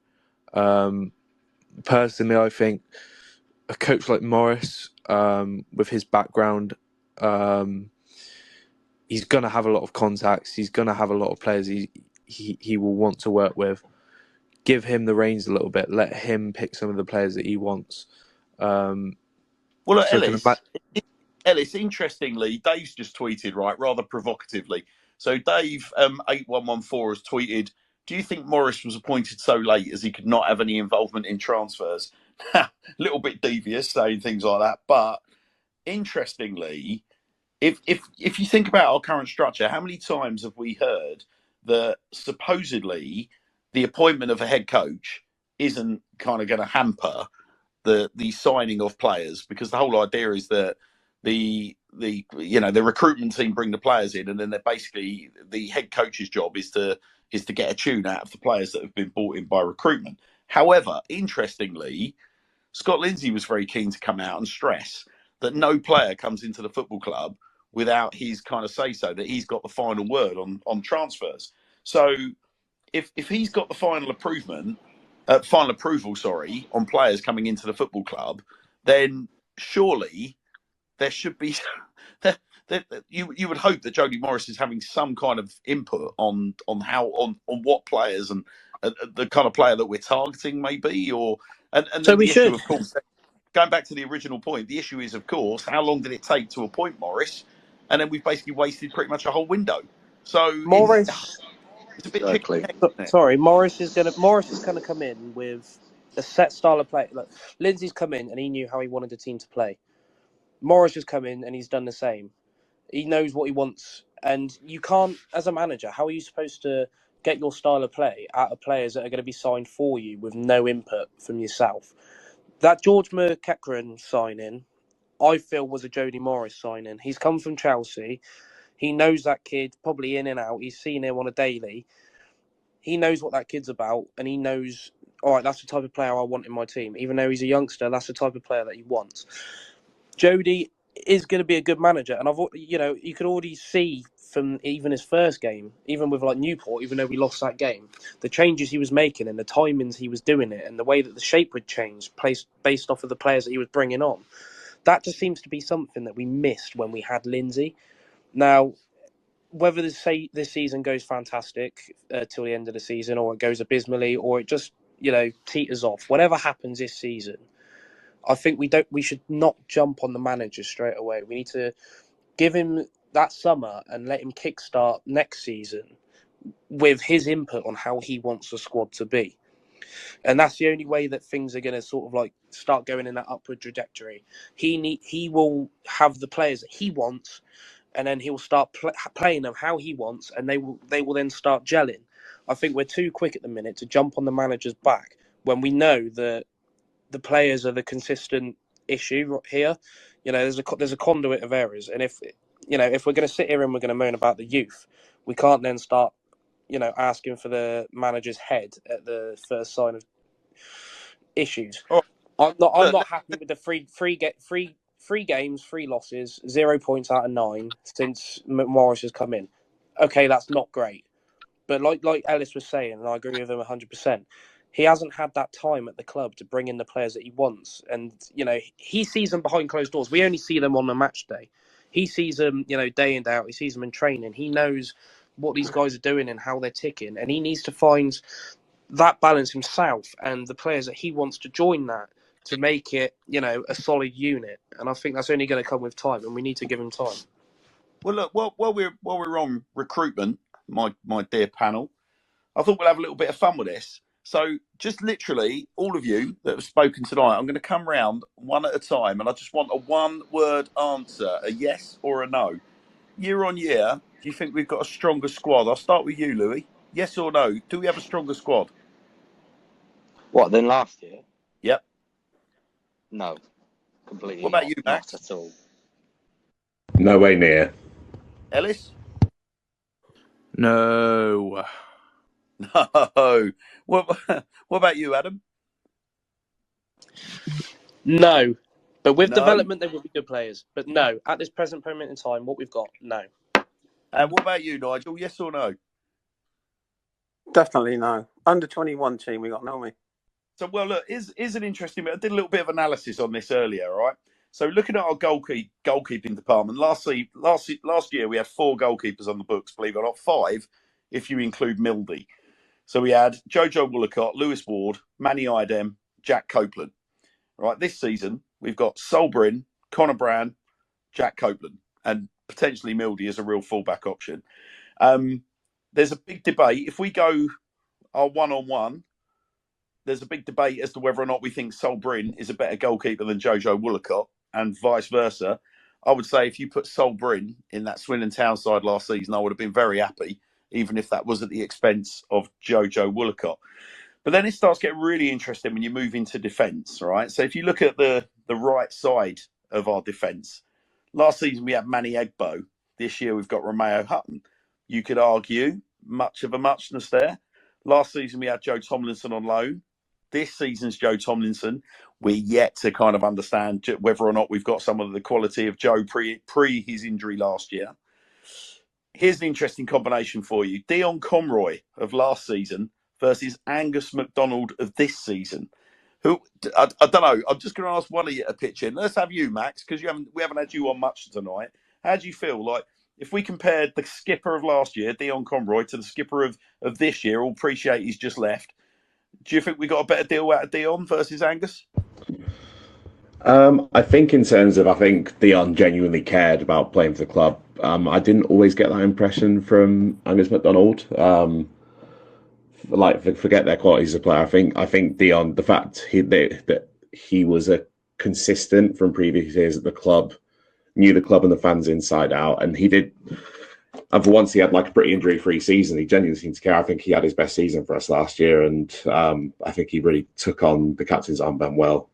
For Angus, I'm not sure as much. If especially for it to lead something that his contract got tore up, so he must have done something behind the scenes, which isn't exactly captainly, if that's the right word. Those last 5 games of the season, last season, you know, he was huge, wasn't he? Yeah, he was a massive. massive player for us. You know, at times in the season, he was a little bit shaky, but those last 5 games of the season, when we needed him most, he pulled it out the draw. So the fact that and I think he stood up to take one of the penalties as well, didn't he, in the shootout, and put that away. So, like, always give credit for a centre back that's willing to go and do that. Well, we were a little bit. This is a little bit of an unfair comparison. Brandon Cooper last season, obviously, it was a real shame that we lost him to injury after the Bradford game. But Brandon Cooper, I've compared him with Fraser Blake Tracy. Little bit unfair. One was a loan. Well, they were both loan signings initially, weren't they? Fraser's now a permanent signing. Who knows what might have happened with Brandon Cooper if he had kept himself fit? But do you think we're winning or losing this season with Fraser Blake Tracy in the squad? I think he's been the one real bright spark, really, of a lot of the signings that have been brought in. I think that he puts his head in anywhere, shows a lot of commitment. He's one of our only defenders who is willing to fight for a ball in the air. I think if it wasn't for him, things would be a lot worse than they are now. So how about this then, as a comparison? Jake O'Brien to Kieran Brennan. Are we winning or losing versus last year? Jake O'Brien. Losing. I think it's hard with him because O'Brien never really started. He was the one. I think O'Brien is the perfect defender that you bring on for that last 10 minutes because he'll win all those balls that are being pumped in. Like especially in League Two, he's the perfect guy to bring on in that last 10 minutes. I'm not sure how much football was expected of Brennan, but I think judging by what he had at the start, I think that Brennan was probably expected to start in a back 3, and then we switched to a back 2. So I think ideally they probably would have went with McDonald and Frenchie over him potentially. I think he's for me he's played more football than I expected him to, and sometimes he does okay, sometimes he does all right. He's like a 6 out of 10 player, really, nothing special. I think that a Jake O'Brien player would be more important to the squad, not necessarily starting 11 like Brennan could be. I think obviously we had Ellis last year. We've got Ellis again this year, Ellis Iandolo. I think one of the problems that Ellis has got is that his season's been blighted by the fact he didn't get a pre-season under his belt, and that he feels like he's forever been chasing his tail. And I think the other thing about Ellis this season as well is that he's been a victim of his own versatility again, in that it's all too easy to put Ellis in at left wing back. Even though if you ask most Swindon Town fans, would you play Ellis at left wing back? The answer, by and large, would be no. But do we feel that we're winning this season with Ellis or losing versus last season? It kind of feels to me that... Unpopular opinion. Yep. With Ellis, right? As much as I love the bloke and we talk about his loyalty to the club, my thought with Ellis is he's been here for, 7 years now? And yeah, go years now. It's always been the fact he's either got injured, which has always hampered his season, but even when he is fully fit, he's never been a standout player for me. He's always just been there. And this season especially, he's really, really, really had some issues on the pitch. And everyone talks about his loyalty, and I think the only reason that he hasn't actually gone anywhere is he's never warranted a move.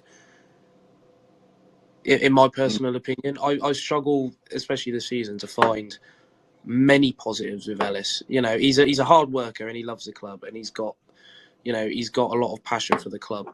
I'll give him that, but footballing side of things, I don't see as much as I'd like to, or what I even see out of some of the other players.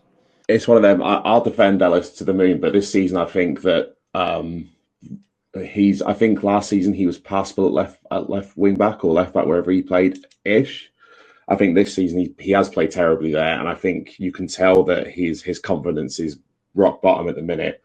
And I agree in that he shouldn't really be a starting player for us. He's the ideal squad player to have, but he started quite a few games in a row now at left back, and it's massively exposed him because he's never been good positionally as a left back, especially defending.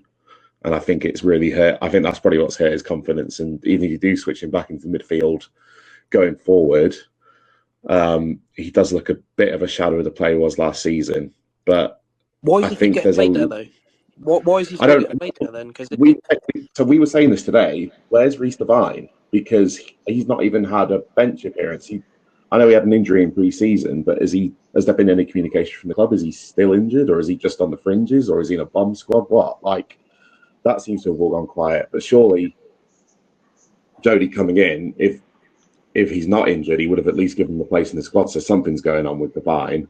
Well, Max, I'll say this for nothing. I mean, myself and Joe did the commentary for the Woking game pre-season, and we are both of the opinion that Reece Devine, you know, get him in and around the matchday squad is going to be like a new signing. So, yeah, like you, I'd love to know what's really going on with Reece Devine, the extent of the duration of his absence now moving forward. Because, I mean, he described himself to me as an engine, like up and down the flank, like non-stop, plenty of pace, plenty of endeavour, and that for me is what we've been missing. But look, I mean, okay, so I think it's fair to say on Ellis that we feel that whilst that's not a recruitment issue this year, in terms of what we've got from the player, it's probably been it's been no, it's not an improvement for us this year. Here's one for you. So Kane Kessler-Hayden versus Marcel Lavinier. Wow, but Kane Kessler-Hayden for sure. I mean, he's not playing. Where is he at now? Is he still at Huddersfield? No, I believe he's gone back to the Villa. He's gone back, hasn't he? Well, there you go. He was playing Championship anyway.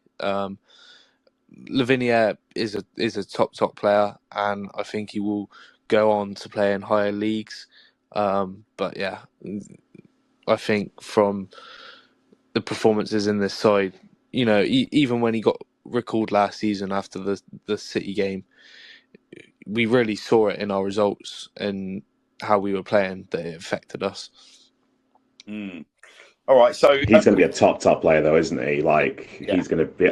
If he's gone League 2, League 1 Championship in the space of 12 months, I think we just had an exceptional player there.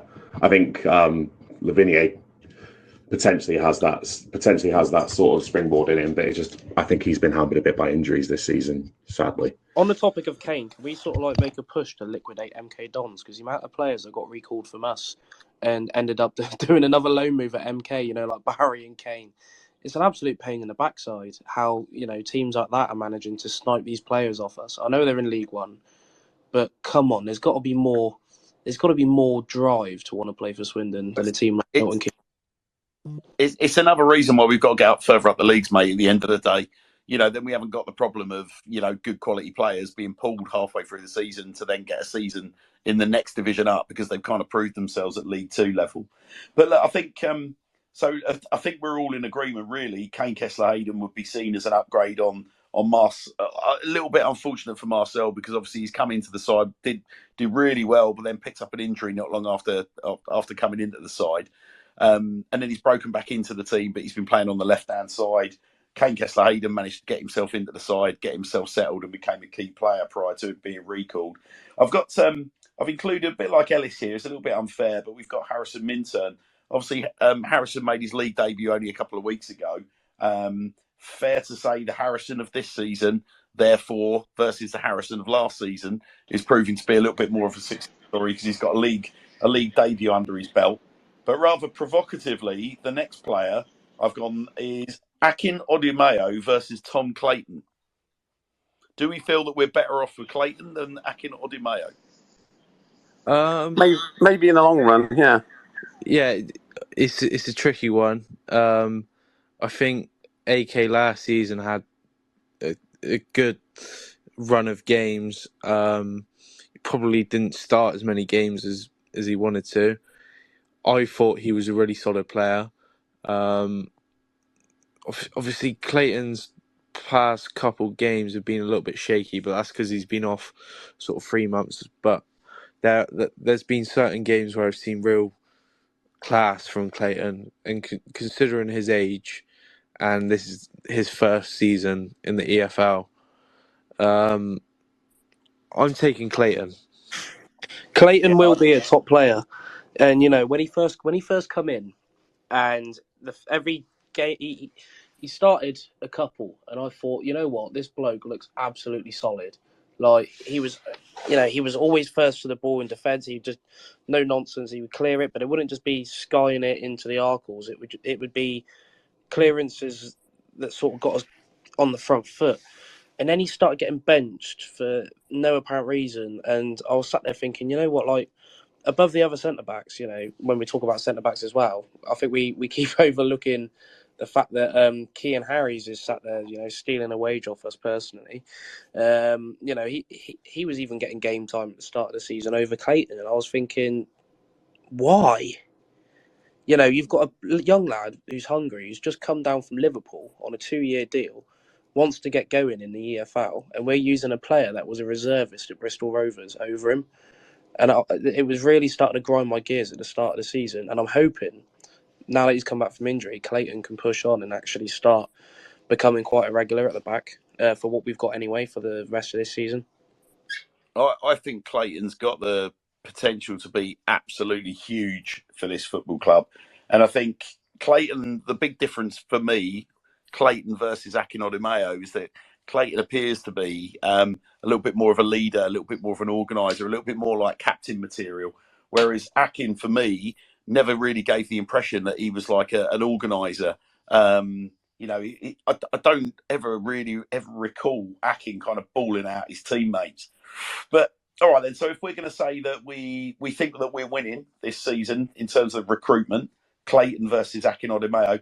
Last season we had Romney Critchlow, and this season we've got Kean Harries. How do we feel? Do we feel that we're winning this season, or we're losing? Because Shocking. Critchlow was Another called loss. Critchlow had a really bright start at Swindon Town, scored on his debut, but then picked up an injury in bizarre circumstances.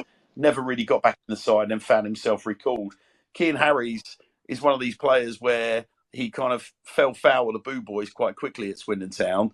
But then we had one big performance from him where we were like, hang on a minute, he's come back a different player. And then he got himself seriously injured again. So we've really struggled to see the kind of upside of Kean Harries, haven't we? Harries, I strongly dislike. If people disagree with me, I apologise. But I remember he came into the club and he was a reservist at Bristol Rovers, referring back to my previous point. And I was sat there thinking, this was when we had Cardiff in the pre-season. I was thinking, how can we have this signing come in and be a strong centre-back if he can't even make the squad at Bristol Rovers, like, at all? And I remember he came on, I think he started against Cardiff in the pre-season. I was sat in the box with the missus, and he genuinely was running around at the back as if it was the first time he'd ever laced up his boots and stepped on a football pitch. I honestly thought it was that bad. And then he came off injured. And I think there was even a couple cheers in a pre-season friendly in the crowd that he got injured. Because honestly, he was, I'm not one to slate a player, but he was so bad. Yeah, he got unbelievably bad. treated brutally. He got treated brutally in that Cardiff pre-season game when he got himself crocked. I think, all right, fair dues. We'll go with we believe this year we're worse off by not having Romney Critchlow in the side. The next one's pretty straightforward. It's a proper servant to the club, Rob Hunt, and we mentioned him earlier, Reece Devine. Rob Hunt, obviously, ideally you want him on the right-hand side, but more often than not, he ended up playing down the left. Reece Devine being a left back. We've not really seen anything of Reece Devine. It's not a competition, that, is it? It's Rob Hunt all day. We're not better off this season without Rob Hunt, are we? Yeah, Hunt was always you could pretty much depend on him to have a 7 out of 10 whether he played left back or right back. I think that is the sort of play we really miss. We really miss a steady full back. All right, fair dues. Moving into midfield, obviously we've got the Louis Reed of last season versus the Louis Reed of this season. Well, obviously we know how that went. So it's a little bit of a non-debate, isn't it, really? We're not better off this season, given the situation that we had with Louis Reed, whether that's the way that we handled Louis Reed as a player, whether that's the way that we kept him motivated, whether that's whatever it is that would have kept him there. We're not winning this season with Louis Reed. Here's an interesting one for you. We obviously lost Jack Payne at the start of the season, and it appears that we replaced him with Saidu Khan. Are we better off with Saidu Khan or Jack Payne? No. Jack Payne. Yeah, Payne. I mean, we're missing. I mean, for the goals alone, before you look into how they play as players, I think that Khan is a solid midfielder at this level, but Payne was on another level and like deserves to be playing in the league above. Yeah. He's the biggest miss. He is the biggest miss, isn't he? I think he's part of it. Just because he brought a bit of balance to that midfield last season, as well as the goals and obviously what he could contribute off the pitch. I think keeping McCurdy in check, you could tell he was one of the big voices in the dressing room too. Well, it's all right. Again, a little bit of a non-contest that, to a degree. With all due respect, I'm sure Saidu won't mind us saying that Jack Payne he had no place in League Two last season. I think by the end of the season, it really showed. But here's an interesting matchup for you, again, recruitment-wise. So Anthony Grant was in the squad last year. Obviously, started the season really well, but then fell out of favour. Couldn't displace Louis Reed, and then soon found himself on the slow train to Scunthorpe. The only matchup that I could really kind of put together at this point in time, Anthony Grant of last season versus Jake Kane this season. Are we better off with Anthony Grant last season or Jake Kane this season from a recruitment point of view? From friends of mine that are strong Liverpool fans, they've all said to me, they've seen him play, whether it be in pre-season or in the youngsters squad at Liverpool, and he is a solid, really, really, really good player, and he's only going to improve at Swindon. And these players are going to sit there and think, maybe I need to be more physical. These guys are going to he's going to accustom himself to that league, but not to the extent where he gets lost in the lower divisions, because I think there is going to be space for Kane to go back up, probably to where he belongs, because I think give him a bit of time, get him to gel in what we've got now, and he's going to be a really solid player, and we may struggle to keep hold of him by the end of the season, depending on how well he performs. I feel personally he's one for the future again, but he's more of a polished project now than some of the other youngsters we've got. And who is it you were comparing him with? Well, we had Anthony Grant. Now, the whole point about this debate was about it's the balance conversation, isn't it, that we had earlier, Adam? Like, is Anthony Grant? If we still had Anthony Grant, a fit Anthony Grant in and around the squad, are we still shipping those two goals late last night? This isn't the conversation. Is not, by the way, do we re-sign Anthony Grant now, who just so happens to be a free agent? I'm not saying that. It's about if we kept Anthony Grant last season, if we kept him playing, if we kept him fit, and if he was because he'd still be able to turn out for us if we kept him on top of his match fitness. Are we winning or losing with our recruitment model this year by having Jake Kane versus a fully fit Anthony Grant? It depends on the goal then, doesn't it? If our goal this season really is promotion, we've lost because we've lost that experience and that solid player. If the goal is buying and selling for a profit, then yeah, Kane, because he is going to give us a profit, whereas Grant wasn't, because he was aging. The older he gets, the less he's going to be worth, the less time he's got in football. If the goal is promotion, then yes, we've made a loss on losing. But the goal is promotion. Surely, Max, the goal is promotion, isn't it? Yeah. Do we know? I have... Every week it changes. Who knows? Yeah, I have different thoughts on this because... Yeah, I mean, Grant last season, I think at the start he was big for all the new players, and I think he probably was a good influence in the dressing room. But I think the longer it went on, he became more and more ineffective off the pitch, and it wasn't much better at Scunthorpe. I think Kane, there's more of an asset there. There's a bit more maybe hunger there potentially. You know, his first outing in pro football, he looked handy in the home game. Who was it? Not Donny, the one before Donny, and not to mention a threat from set pieces. So I think that Kane's an exciting one for me personally. Listen, he's Liverpool's under-21 captain, wasn't he, before he joined us? So That's what I mean. think... So there's that. We've definitely got a player there. It's just need to have the right midfielders around him, and I think he could develop and do well for us. All right. Well, okay. Well, let's just say year on year we're winning then with Jay Kane. How about this? So this is a tricky one. So obviously we just picked up George McEachran, and I'm comparing him with last season's midfielder of Jordan Lydon. Tough one. For all the reasons we're about to debate. Obviously, injuries being a massive problem for Jordan Lydon last season. Did he really contribute a huge amount? At times, he looked like he was getting back to the Lydon of old before his Achilles went. But George McEachran is very much like Jake Kane, isn't it? It's not, again, this isn't a like for like are they the same kind of player? This is about a recruitment model that we're talking about now, and whether or not we're winning or losing with our recruitment model. So how do we feel about Jordan Lydon in the midfield last year? Obviously, we've lost him this season. George McEachran, do we feel like we're winning or losing? McEachran is the winner for me on that one. Mm-hmm. Yeah, I'd have to say the same. Just for the fact that Lydon can't stay fit, and McEachran seems like an exciting prospect. You know, Lydon was exciting at the time. You know, the amount of pictures that came up of him being in the starting lineups of West Ham. I think when they were down in the Championship, he was starting for him. He had that experience, but it just seemed like for whatever reason he didn't carry it to the Swindon team, and he never really got going. And he was quality last season in the lead up. I think it was lead up to the Man City game, and it was the Tuesday night when we got injured. I forget who we were playing, but but it seems to just happen every season with him. He'd have a really good spell, and then it'd just be another injury, and it wouldn't be a niggle. It would be something that puts him out for minimum 6 months. I just don't think.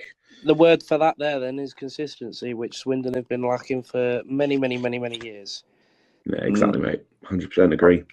All right, then. So we're going to say that we're winning with George McEachran, and we're patting the recruitment boys on the back.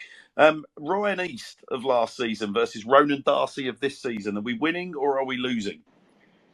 Winning, easy. I don't really know what East did. He was really good off the bench, but didn't really have a lot of impact the match. But Darcy has had more minutes. Let's say he's had more moments than East had. Really. To make it a tougher comparison, I would compare Darcy with Lloyd Isgrove. Now that would be a tougher comparison. We'll be here all year. We'll be. They're both very similar players. I think my thing with Ryan East is I can't tell you what kind of midfielder Ryan East was because I just didn't see him enough. Whereas I think Darcy's a good runner with the ball and he'll take a lot of shots on goal. Whereas East was, I don't know whether he was just a steady standard centre midfielder that you'd have in or whatever. But I don't know how much Bradford fans are enjoying him now. But I think that he was a non-entity last season, really. All right, so we're going to say that we're all right, recruitment-wise, we're pretty much winning with Ronan Darcy. Obviously, we had Ben Gladwin last season versus Ben Gladwin this. I think the form that we saw, particularly in the early part of the season from Ben Gladwin, shows that the Ben Gladwin model that we had this year and the fact that supposedly we've moved him on for a bit of cash, whereas we signed him on a free, that would suggest that we are winning. Would you not agree this year? We got pennies for Gladwin. Yeah, I know it weren't. I think him is one of the biggest mistakes we've made all season. To be honest, just for you listen to the way he was speaking in the press afterwards, you can only imagine what he was like in the dressing room. And alluding to that Austin quote from yesterday about, I think Gladwin was some experience to lean on, and now that's gone. You know, Gladwin didn't want to go. I don't think personally, and obviously, Hannah's, I stand sort of like down the bottom of the same sort of section in the town end that you stand. And the guys around me, some guys were saying that we only got 10 grand for him. Some were saying we only got 40 grand for Gladwin. And you talk about like the thing with like McDonald's and how unhappy he was with the contract and things like that. I think that apparently that was, speculation, but that was even causing dramas with the likes of Charlie, and he was really unhappy, and he was going in and putting his 10 pence into the recruitment model. Gladwin, we missed out there, from what he used to be, and from the performances he even put in this year and last year. He's still reliable when you needed him. It was very rare that he had those off moments, and I think the price tag that we actually got for him was a bit of an insult to the player himself. I'll be honest with you, Adam. For me, Ben Gladwin this season feels like Danny Rose. You mentioned Lloyd Isgrove. Ben Gladwin feels like Danny Rose in that Richie Wellens squad. Whether he's playing every week or not is by the by. When he plays, he's going to give you something. But it's what he gives you around the squad, like off the pitch, which I think is really, really important. But nonetheless, I think if you look at, it's not necessarily a recruitment situation, but the fact that we had an improvement on Ben Gladwin versus last year, I think is more testament to the coaching situation and the way that the medical guys got him fit and ready for the start of the new season. The next selections along similar lines, really. Obviously, we've got Ricky Aguiar of last season versus Ricky Aguiar of this. It's fair to say, I would suggest that we're probably losing out on Ricky, aren't we, this season, given that he was, one of the real bright spots, one of the really exciting young players to break through last year. We haven't seen him, have we? We haven't seen him this season. When have we seen him? In the stupid little manky cups at the beginning. He hasn't. Has he played a league game? Has he played any league games? He might come on for a couple of subs. Yeah, I think he's a sub. Yeah, I think he's been involved as a sub, Nigel, more than anything. But yeah, I think he's been very. He's gone right out of favour, doesn't he? You're not getting any development playing football like that. He started one game and he's I think the one game he started, other than the cups, would have been the Walsall Cup game. He's just come on as a sub in league games 7 times. He's just wasting his time here now, and he's not getting anywhere, is he? Well, another. He'll be off, I reckon. The fact he was recalled from his loan suggests that Morris might have some plan for him, because otherwise, I think he would have been better off leaving him out on loan for him to get some game time. But I guess that's what we've seen. All right. Well, just look at everyone and see what they're like, don't he? Yeah, exactly that. Well, along similar lines, we've got Johnny Williams of last season versus Johnny Williams of this. Well, I mean, for me, obviously, the facts are the guy was playing well enough that he's got himself to a World Cup and he's currently our top scorer. So I think Johnny Williams has, for me, given us more this season than we had out of him last season. Again, it's not necessarily a recruitment sort of situation. It's more a question of, is the squad healthier with Johnny in it this season versus last? And the answer to that question's got to be a yes, hasn't it? I personally think that we got more out of Johnny last season. Interesting. I know you say he's top goal scorer. That's because we haven't got a Harry McCurdy in the squad at the minute that's banged in that many goals at this point. Johnny. I think Gabs was saying it.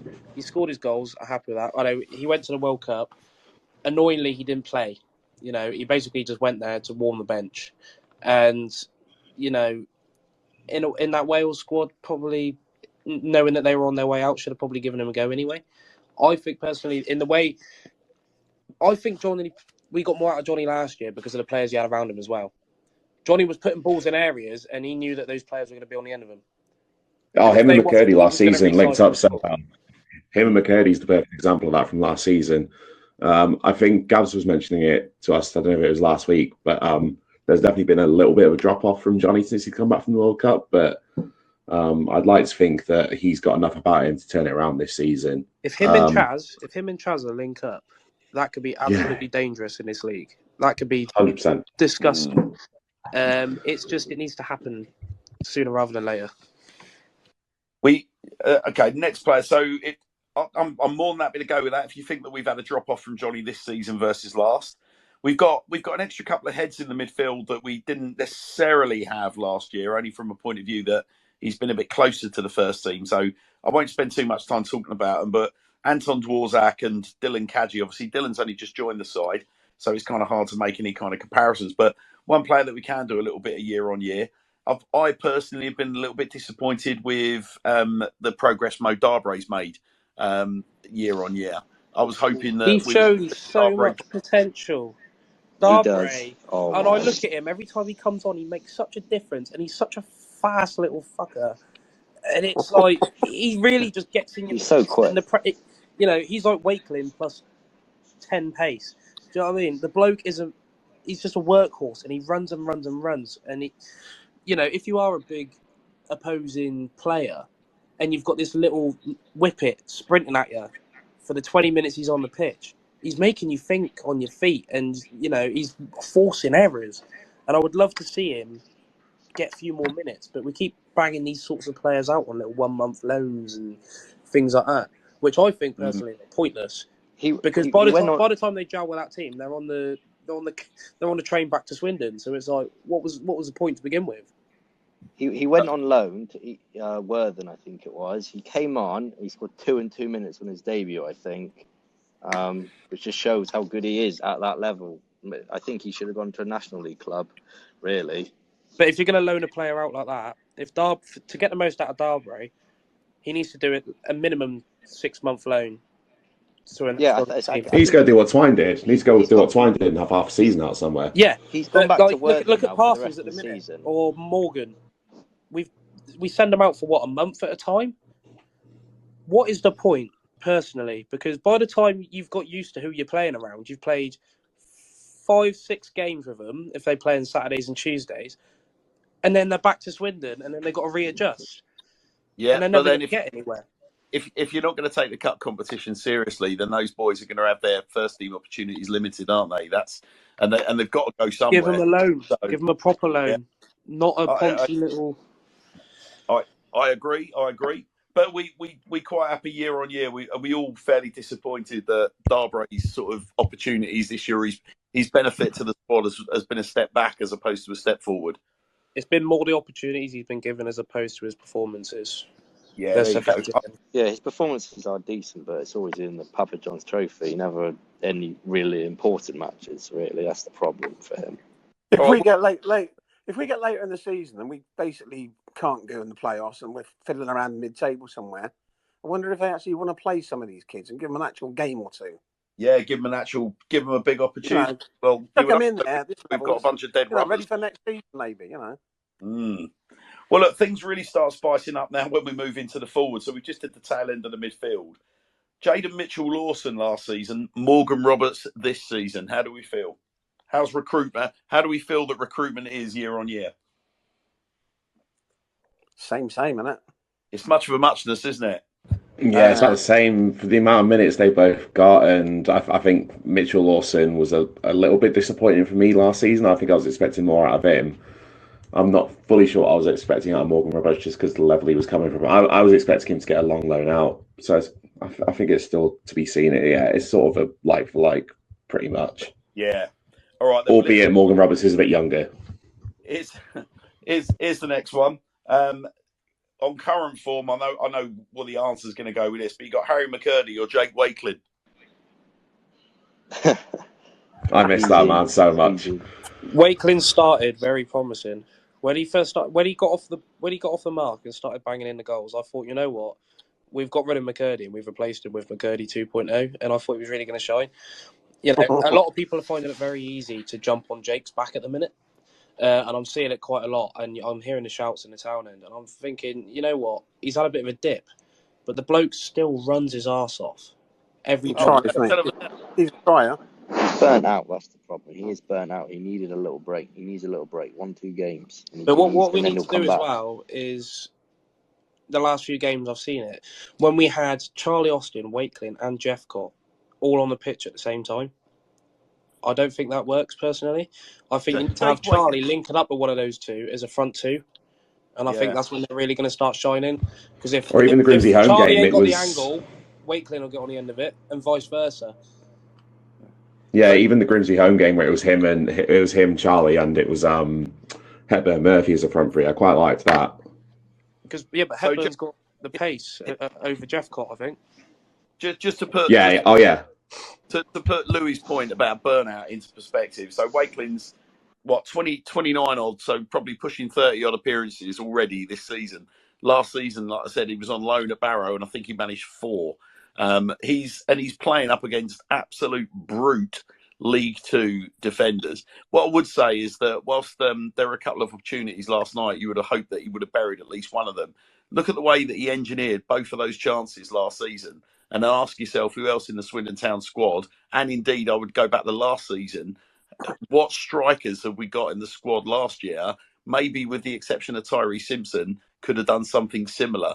Like the way that, particularly the first chance, the way that he muscled in between the ball and the centre half and then tore away from the centre half to create the chance. And obviously it was on his left peg, but and the keepers managed to make a smart save. But I mean, for me, I don't think. I think when the ball's not hitting the back of the net, what you're looking for from your players is blood, sweat, and tears. And I think even if the guy is blowing out of his backside, I don't think anyone's putting the shift in quite like Jake at the moment. I mean, he's working hard for us, isn't he?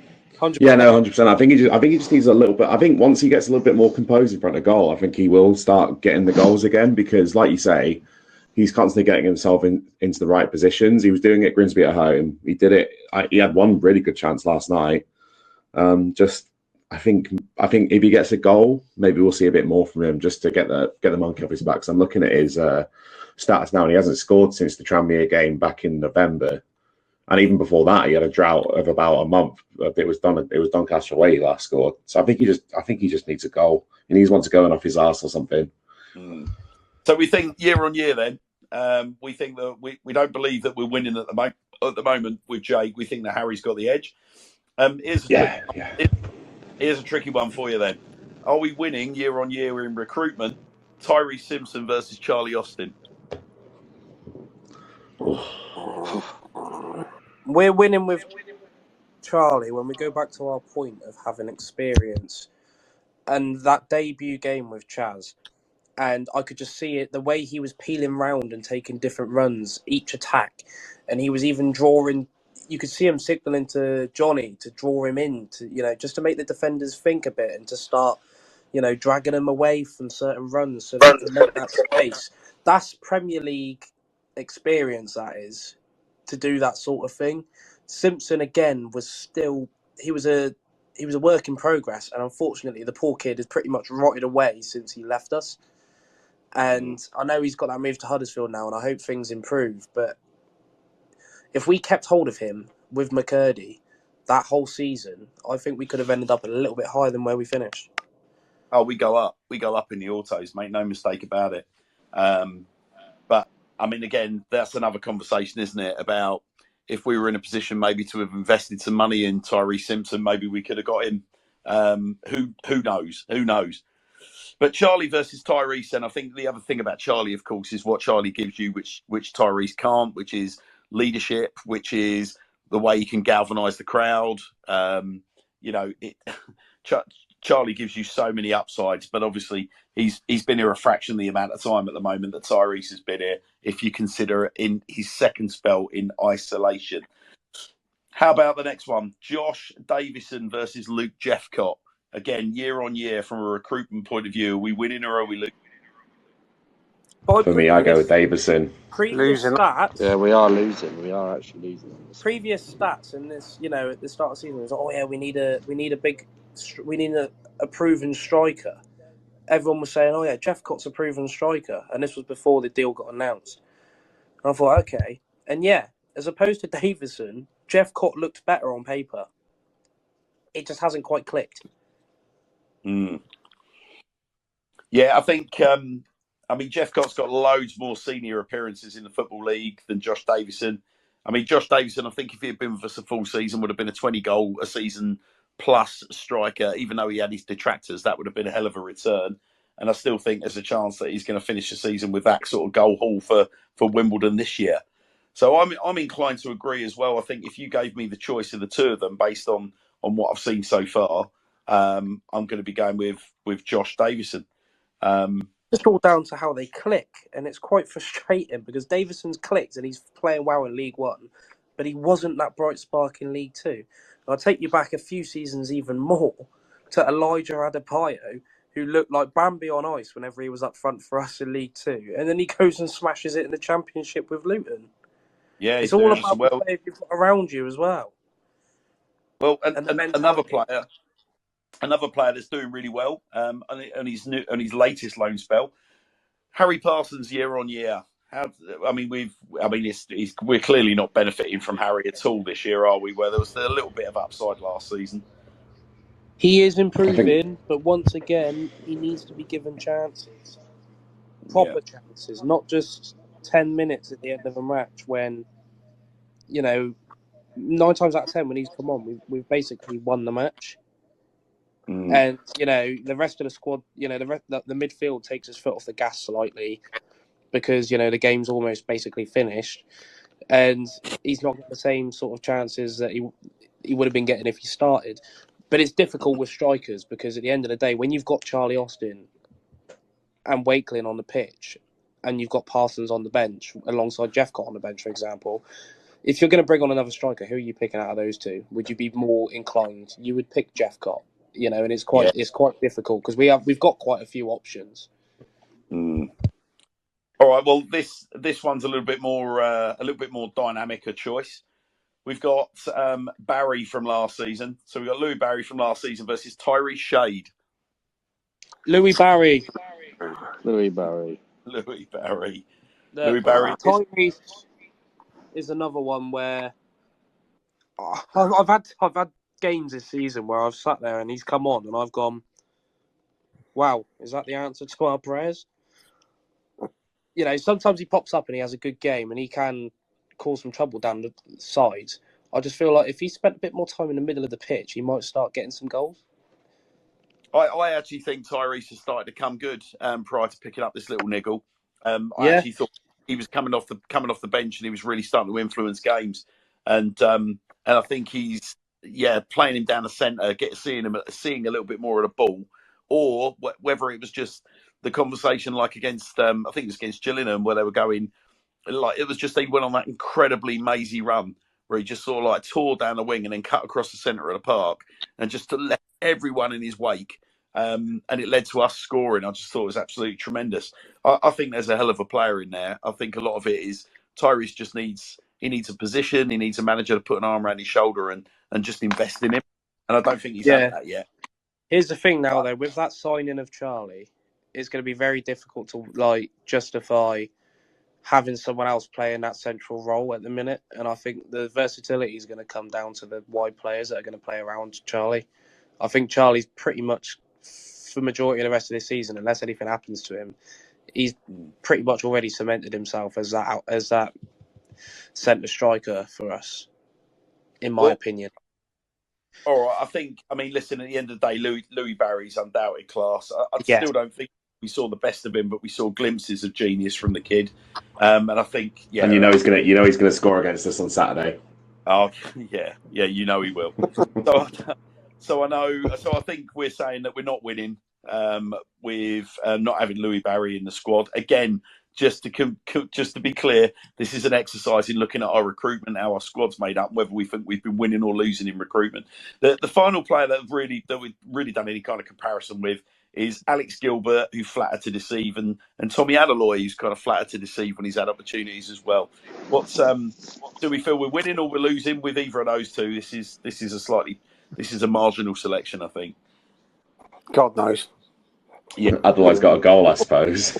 Yeah, Adeloye has a goal more than what Gilbert did. It's like comparing which fart smells worse, isn't it? Really? Oh, that's a bit harsh. No, slightly harsh. But Adeloye, he scored his first goal recently. But when he came in and everyone got excited, this is a striker that we brought in. Everyone, I think, was expecting a lot more from him than what we actually got. And I think the same with Gilbert. We was expecting quite a lot. They both come in with higher expectations than what they've outputted. And I think that's what's going to sway that opinion for me. I think for both of them, I'd almost put them on level peggings. I don't think either of them have impressed. Can I butt in here? Yeah. I don't think Adeloye's been given anywhere near the amount of minutes that he probably deserves. Well, when he first signed, he was playing quite a lot and he was starting games, but then he wasn't. He's actually only started one game. He's only started one game. All the others are substitutes. And every game he's been brought on in like the 80th minute. So he's played 172 minutes all season, which is you're not going to make a difference in the last 10 minutes of the game. Like even when he scored it. It's and Hannah's. We in our pre-match show on Saturday. Adeloy's got a 50% goal conversion rate. As he's only had 2 shots. I think he needs to be played. Obviously, you're not going to pick him in front of Charlie Austin. I wouldn't pick him over Hepburn Murphy either. But I don't think he deserves the shit he's getting. No, I would agree with you. I think, look, Gilbert was a disaster of a loan. I think it was a waste of a loan last season, the way that worked out. I think we just couldn't find a position for him, and it ended up being, he was a square peg in a round hole more often than it's not. But look, that brings us to the end of that little segment, or big segment. The reason why we went through it is we were taking a look at the squad. We're looking at players that were kind of there or thereabouts in each other's positions, and we were trying to make a decision as to whether or not we feel we're winning or losing on recruitment. The obvious suggestion there being that we are taking a real back of fag packet approach as to whether or not we feel recruitment has been good enough this season, because recruitment themselves have been very good at playing their own trumpet and saying that they feel they've done a good job. Well, based on what we've got so far, based on that analysis and us just calling it yes or no, do we feel that we've had a better or a worse season based on the player we had last season versus this? We have said last season 18 of the players that we had last year were better than their contemporaries this year, and only 8 of the players this year were better than the contemporaries last year. So to go right the way back to the beginning and say, like, where do we feel that this season seems to be going off the rails a little bit? Well, it would appear to suggest that Swindon Town fans are pointing at recruitment and going, it ain't been that great. Well, look, we'll move on from that because I wanted to spend a little bit of time just talking about the owner, because ultimately the buck does stop with Clem, doesn't it? I know we touched on this earlier, and we said, look, how do we feel about what's happened this year? Who's calling the shots this year? Fundamentally, all the employees at the club are beholden to the good graces of Clem as the owner of the club, are they not? So if the buck stops with him, how are we all feeling about Clem? Who wants to lead? I've had a lot to say on this over the past sort of 24 hours. I think we've said it all already tonight, that I think the business side is great. I think the sponsorships coming in are looking good. I think that they're obviously doing well with selling the shirts and stuff in the shop. Buying the ground is massive for us. Like, long term, that's going to be huge, and it's going to help bring more revenue streams into the club. I think the only thing you can really grumble at is the football inside. And look, I know that Clem doesn't really get involved with Charlie Austin aside, get involved with the football inside of things, but I think the bloke he's left in charge of it is showing incompetence a lot of the time. I think that the mixed meshes between him and Clem confuse us as fans. I think that bringing in players and then selling them on, trying to sell them on 6 months later is a bizarre way of doing business. If you're looking to get value, surely you want to at least keep a player for a season and show everyone what you can do, and make more profit in the summer than you will flogging a guy for. I mean, I can't imagine that anyone we sold in January was for more than 5 figures. I think that he's left someone in charge who hasn't really worked in football. I know he had a spell at Wigan. They didn't really keep him on it. I think it was more of an advisory role more than anything that he had there. I think the fact that he's got his scout on Twitter saying some weird things as well, airing a lot of the club stuff in public is weird. I think that the Karachi thing is odd, and it's just sort of cloud hanging over. I think it's hard to. I wouldn't say Clem's doing anything maliciously, but I think there's still people. I think there's people around that I'm not sure on, and I don't think Sandro is doing a great job considering what this club should be looking to achieve, which is, I think we should be a League One club. I think if we're going to go with this model, you're not going to get value for players in League Two. I think you should be looking to get up into League One, and then you look to start bringing in a lot of younger players and selling them on. Look at how much Peterborough sell their players on for. Look at how much MK Dons sold Scott Twine on for after one season. You can just have a player for a season and get good money for him, but I don't think that you're going to get that in League Two. So I'm just But hoping you that look at Clem's taking on what the fans are saying and what I think that a lot of people are seeing, reevaluates Sandro's position, and either you get in someone else who can do that role, or me. I think Jody Morris can play that role perfectly with the contacts he has, with the experience he has in football. I think Jody Morris is perfect. Just give the reins of the football inside of the club to, personally. well, for me, when you look at obviously if this model is okay, we're going to sign youngsters, we're going to build them up, and then we're going to sell them for a profit. Correct me if I'm wrong, but if we're signing players for 2-year deals and we're holding them onto them for a season minimum, correct me if I'm wrong, but when you've got 12 months or less on your contract, your transfer value tends to dip a little bit. Surely, if we wanted to, get these players and sell them on, you need to be offering them longer contracts, because then clubs are going to be forced to pay that little bit extra to buy them out of that contract. Yeah, no, I agree, because I also think there's a case in that, take someone like Ben Gladwin. Were we better off selling him for, let's say for argument's sake, we sold him for 25 grand? Are you better off doing that and getting the money in your pocket, or are you better off keeping him around the club till the end of the season and giving you a better chance of going up? I know what my answer is there. Well, you think the increase in income that you're going to get from being in a higher league straight away, and if you get to the end of the season and you're going up, Yeah, exactly. is Gladwin going to turn around and say, "Oh no, I don't really fancy staying at Swindon now we're in League One. I'm going to go and piss off to Crawley in the bottom half of League Two." You got chances of him renewing his contract, and then if he's not fitting the model for League One, he's then got years on his contract, meaning that his transfer value is going to be higher than what he would have been selling him in January in the League Two season. And I think the other case of that, and the other thing with this is, well, we have weakened the squad. For me, we've straight up weakened the squad over January, and these 10,000 plus crowds they've been getting, they're gonna. We're not going to get 10,000 for the next home game, because people are starting to get sick of it. You see the mood. We'll be in the 8,000. You see the mood of Twitter, and if you lose, let's say you lose 1,500 people, walk-ups paying £21 a piece, that's the Gladwin money just gone. So, I think they need to be doing what they can to get more fans in the building, and getting the money there instead. I think you said it before. Prices. If you as an adult, if you were paying even just, let's say, 16 quid instead of 21 quid, an extra £5. If you do 2 home games a month, that's an extra tenner you've saved. I know it doesn't look like much in the long run, but if it's cheaper, that stadium's going to be more full. And you think about however many extra 1,000 people pay that money, and you've only lost a £5 a ticket, you've still made a profit.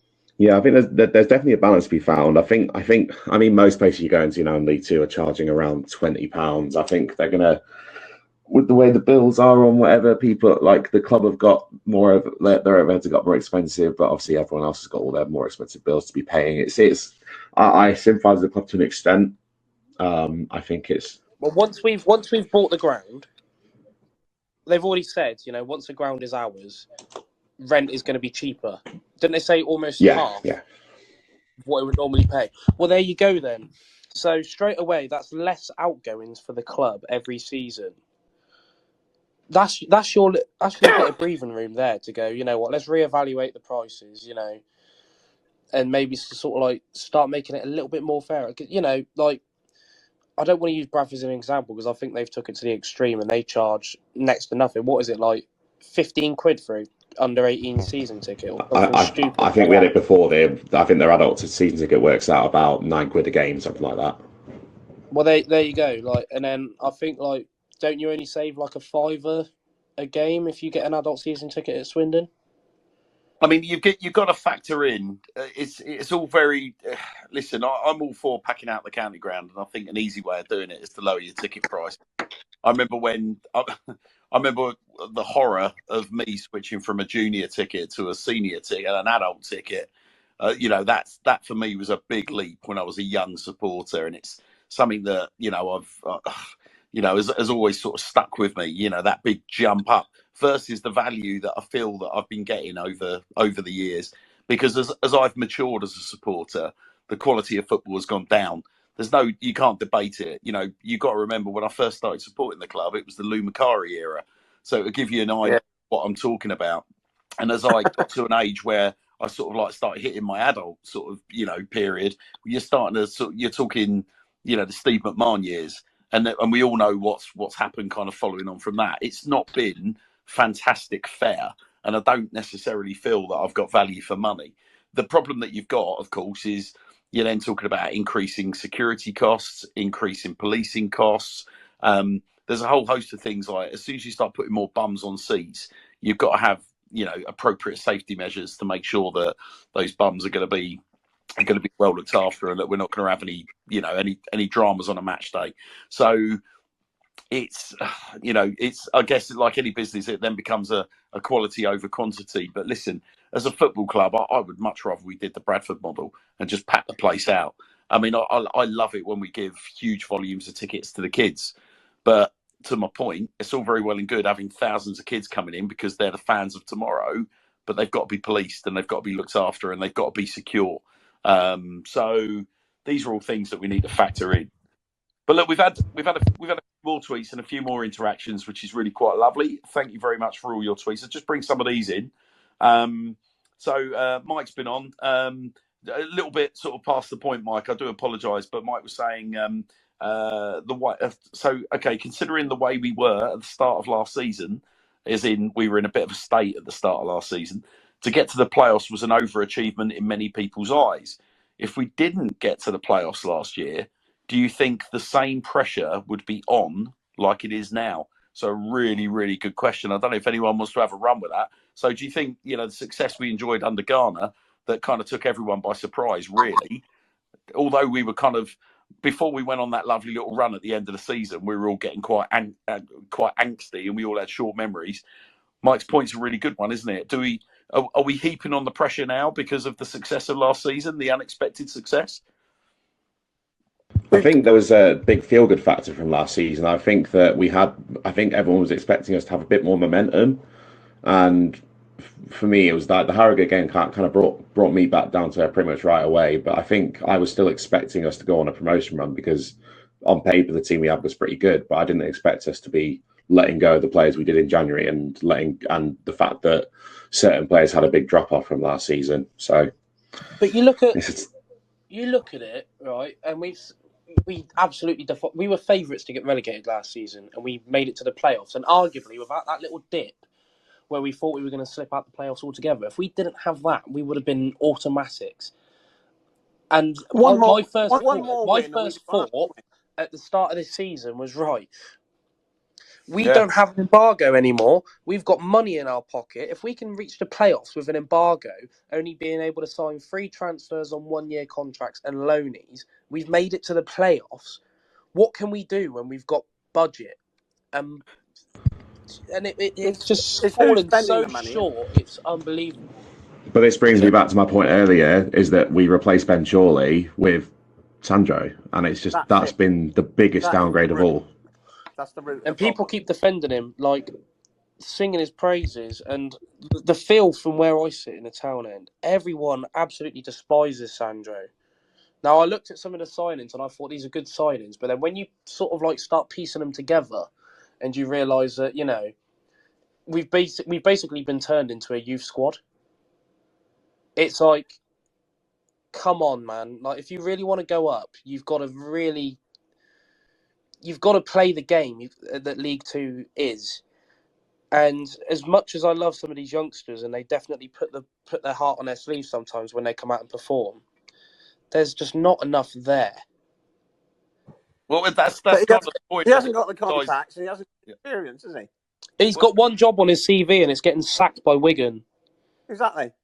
So, how did he even get the job? And that was the thing with, like, when Lindsay came in, everyone thought, you know, come on. I thought, why have we gone for the cheap option?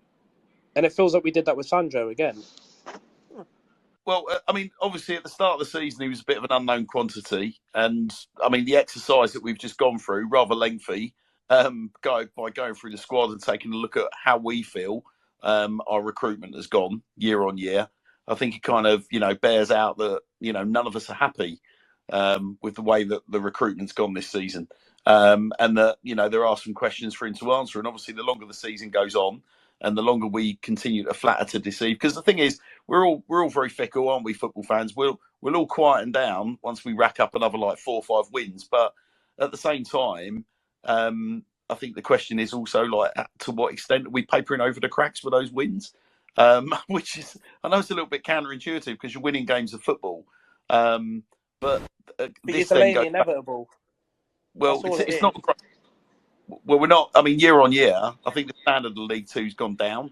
But that's a whole nother conversation, isn't it? But look, we'll see if we can get a few more of these tweets read out. Because I appreciate time's cracking on. John was just tapping in when we were going through the squad analysis.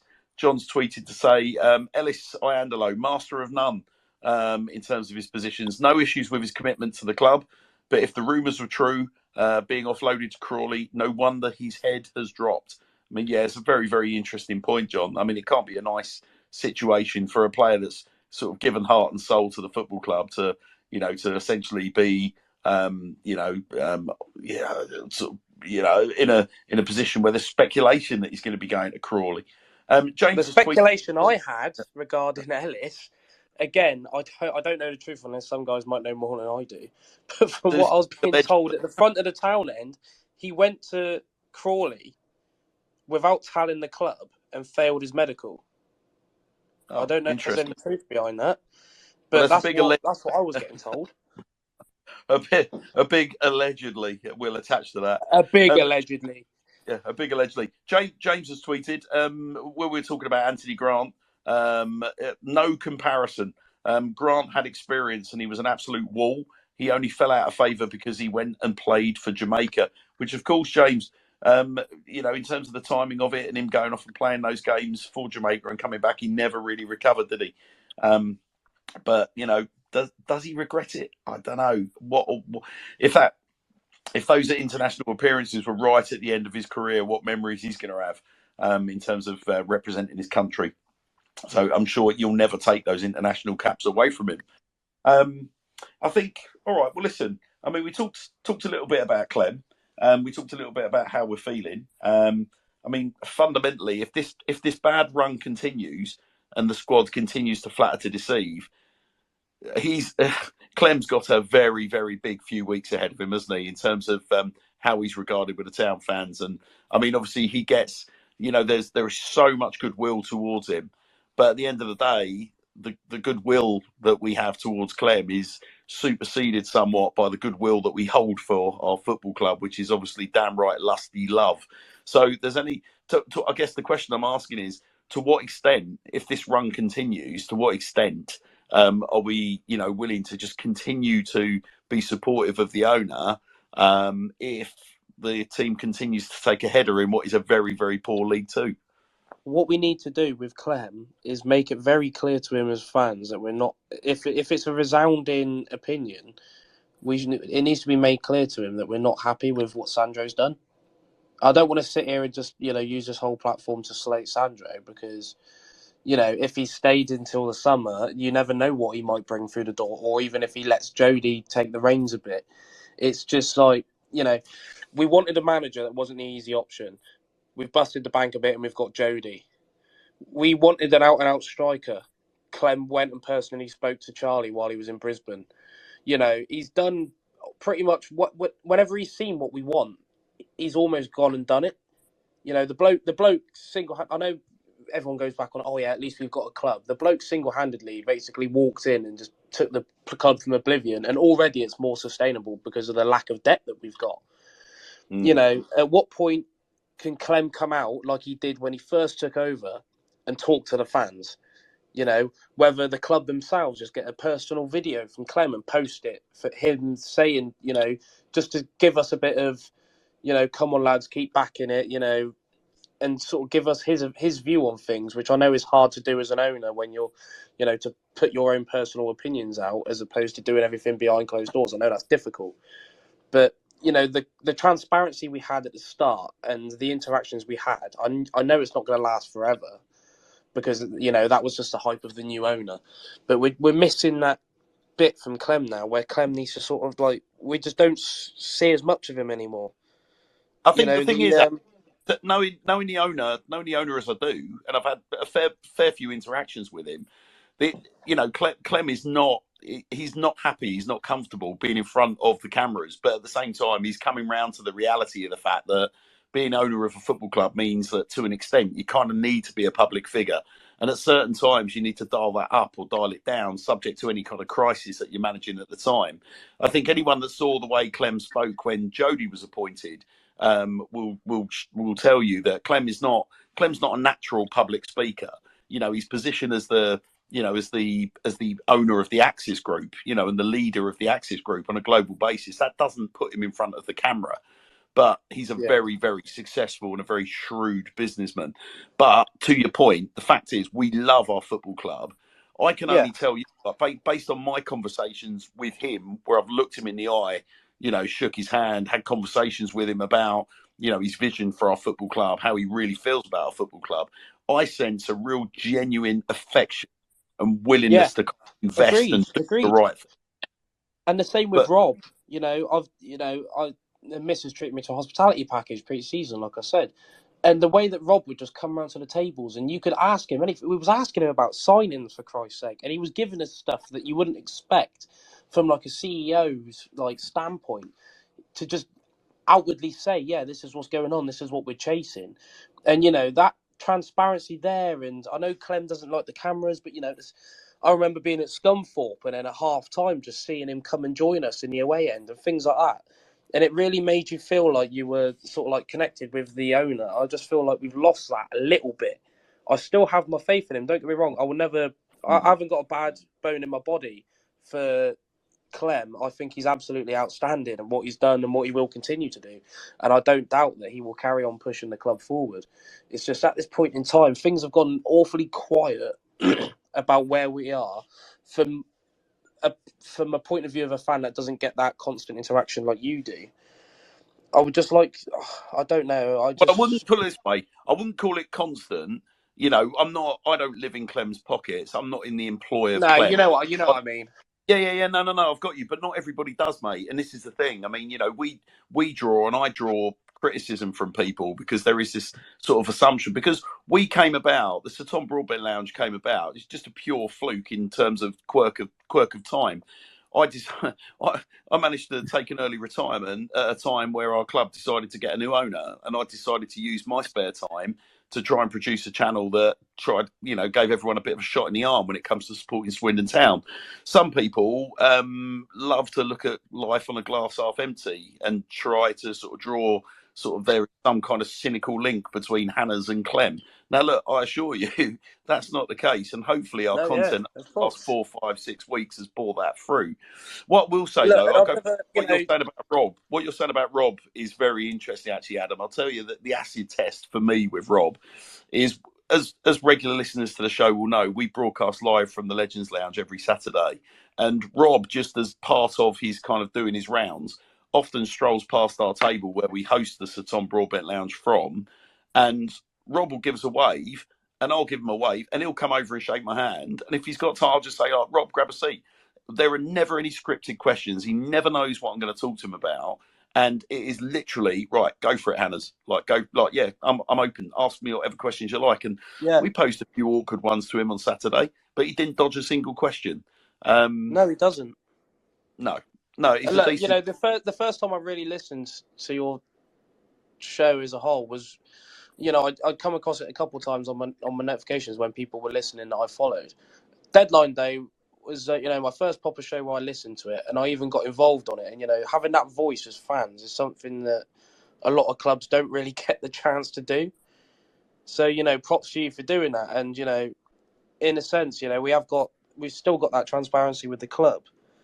But I feel like it's only a matter of time before the Sandro thing sort of starts getting a bit more venom behind it. Yeah, I think my, my view is that, I'm in agreement with you. I think the thing is, if this run continues, players coming back from injury, coming back from suspension, when they slot back into the side, if it doesn't coincide with an uplift in results, football is a very simple game. Fans will soon start to show significant amounts of displeasure. The sad thing was, when that second goal went in at the weekend, I just stood there and I watched people sitting down in the town end. Like, I saw the stands draining away. There was a real awful feeling of apathy. And if that feeling is just sort of bubbling below the surface there, and to Max's point earlier about, are we taking, and Mike's point about, are we taking 10k crowds like for granted? I think Clem's got to be very, very careful. I think it's a really, really important month ahead for Clem, and a really, really important sort of acid test for his leadership skills, because he can't afford to not have a public voice at a time when things get difficult. And I think the people that have got a public voice in the club at the moment are not necessarily, getting the messages out there that maybe the owner wants. So maybe other people that have got to carry that burden better as well. Because here's the thing for me, at the end of the day, we need to go on a run now where it pushes us back into the playoffs. Because I think it wasn't just me. I think quite a lot of fans were under the impression that we may have finished top 3 this season. I don't know about you guys and what your expectations were for the season, but I had high hopes. And now that we was hovering in the top half of the playoffs for a while, and all of a sudden, since January's finished, we're not even in the play. We're 3 points off the playoffs now. No, not even. We're 6 points off, aren't we? 6 points off the playoffs now. Stockport are on 48. We're on 42. Yeah, and there are teams around that have games in hands as well, and we're only. Well, there we go. We're not a million miles. If some people have already started looking over our shoulders as well. Now I think we've got enough points in the bank already to not have to worry too much about the demon drop. But by the same token, if you have more points in games played, 99% of the time you're safe. Yeah, but at the same time, we as a club should not be languishing around mid-table or the bottom half of League Two. It's as simple as this is what I mean. I haven't been around Swindon long enough to have those playoff finals at Wembley, have those, especially for like the proper old They weren't guys. great. See, I know, but like the feeling of getting there. Do you know what I mean? Knowing that you're on the Championship, or the guys that watch Swindon go to the Premier League not once but twice. Granted financial fair play and all that malarkey. I've not had any of that, and Well, as a young fan, all my mates around me that sit there and they treat football like a TV show, and they brag about winning the league, like Premier League and stuff like that. And then I look at other teams in our leagues, and I'm looking, I can't help but look at teams like Luton and Lincoln and stuff, and I'm like, why can't that be us? Adam, don't navel gaze, because I tell you what, Nigel, I'm going to give you the final word, mate, because like I said, we're of a similar age, and I'm sick and tired of it just being from me. When the good times are good, they're very, very good, aren't they? Absolutely brilliant. If anyone that went to the Gillingham second leg at Selhurst, what an atmosphere, eh? Absolutely electric. Forget Wembley, that was the best. It was something else. You had to be there. It was absolutely electric. Of course, Wembley, we'll forget about what happened a week later, but Wembley 89 was a bit special as well, wasn't it? Oh, yeah, that's it. Oh, yeah. When it was the old Wembley, we were brilliant. We couldn't lose there, could we? He said, ever since they knocked it down, we've been shit. So, but at least we got there. We were at the top and we got there. And it's a gutting way to lose, like Millwall and things like that, and the bobble and all that rubbish, and playing crap against Preston, playing injured players that shouldn't have been starting, and all these other mistakes we've made. But at least we got there. It was a bit of hope, wasn't there? There was a bit. Look at it now. Look at it now. It's just a shambles, isn't it? Well, there's only one way, and that's up. Only one way. What I hope is this. I hope some of the stuff that we touched on tonight, and we've had contributions from live speakers, we've had contributions, direct messages, we've had contributions from tweets. I hope one of the things that we've kind of touched on rather consistently tonight is that there's still an awful lot of goodwill towards the guy that's basically come and bought the club, saved it from oblivion. And I think he's getting the benefit of the doubt at the moment, but the general sort of consensus in summary would appear to be that there's a very, the patience is not going to be everlasting. I think he has to get a grip. He has to get a grip pretty soon, I think. I'd say one more thing, Anna's, just on this, that I think all we want to do is hold the club accountable when, we have big questions about what's going on with just take recruitment. I think we just want to all we want to do as fans is hold the club accountable, because we've been burned so many times. And I think Clem's the most trusted owner that I've been supporting since that Charlie Austin season in 2009-10. And Clem is the owner I've trusted the most. And all I want to do is make sure that even with that he's still held accountable for what's going on at the club, because all we want is the best, right? Well, Max, look, as Nigel will probably tell you, I remember the campground being stormed at like midnight, on an awful evening in 1990, with fans sat there in tears, having literally had their dreams whipped away from them. I remember standing at Griffin Park expecting to wake up the next morning and find out my club had gone bust. I remember, the ignominy of Swindon going into administration for a second time. I remember, hearing the news, hearing, Lee Howard sort of, essentially state that, the club's insolvent, pretty much. Words. Well, I don't know whether I'm using his words verbatim. So, listen, we've all kind of been there. We've suffered double relegations before being reinstated. A division. We've seen some very, very, very painful times. Now, the good thing is, I've actually had this conversation with Clem directly, and I'm sure he won't mind me betraying any confidences here. But, Clem couldn't quite get his head around the fact that, he was drawing a lot of fire. This was about 6 weeks ago. And I explained to him that you got to understand, like, our fan base has taken an absolute battering over the last 30 odd years. And it's 30 odd years of absolute, like, pain, hurt, underachievement. The one thing that he turned around to me and said, though, was that, he was just really keen to stress that the future under his stewardship, in his opinion, is going to be bright, and that we've got a lot to be positive about, and that all he wants is just a little bit of trust and a little bit of support. And I think he's going to make mistakes along the way.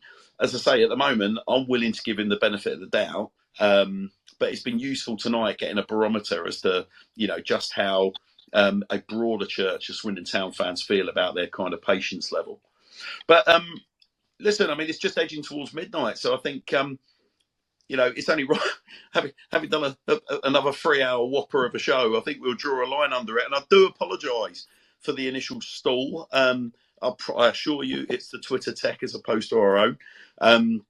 But thank you ever so much to all of my panelists. So Max, Ellis, Jason, who are on as our regulars, and Adam and Nigel, fantastic stuff from you guys tonight, and Louis, of course, for joining in tonight as well. Thank you ever so much to everyone that played a part in it. A real treat to have you all involved. To those of you that joined late, please do check out the recorded show. There will be a live recording that will be uploaded. You can listen to it in situ on Twitter, and it will be available on all podcast platforms, hopefully from tomorrow, by the time our team get that sorted. But as I say, Twitter will automatically upload. But it just leads me to say that the Sutton Broadbent Lounge is an independent Swindon Town fan Twitter space. And as such, our views do not represent those of Swindon Town Football Club or Sutton Broadbent himself. It's been my absolute pleasure hosting you guys with the help of my wonderful panel for the best part of the last 3 hours. Thanks again for your patience. Thanks for all your quality contributions. Look forward to catching up with you all very, very soon. Come on, you Reds.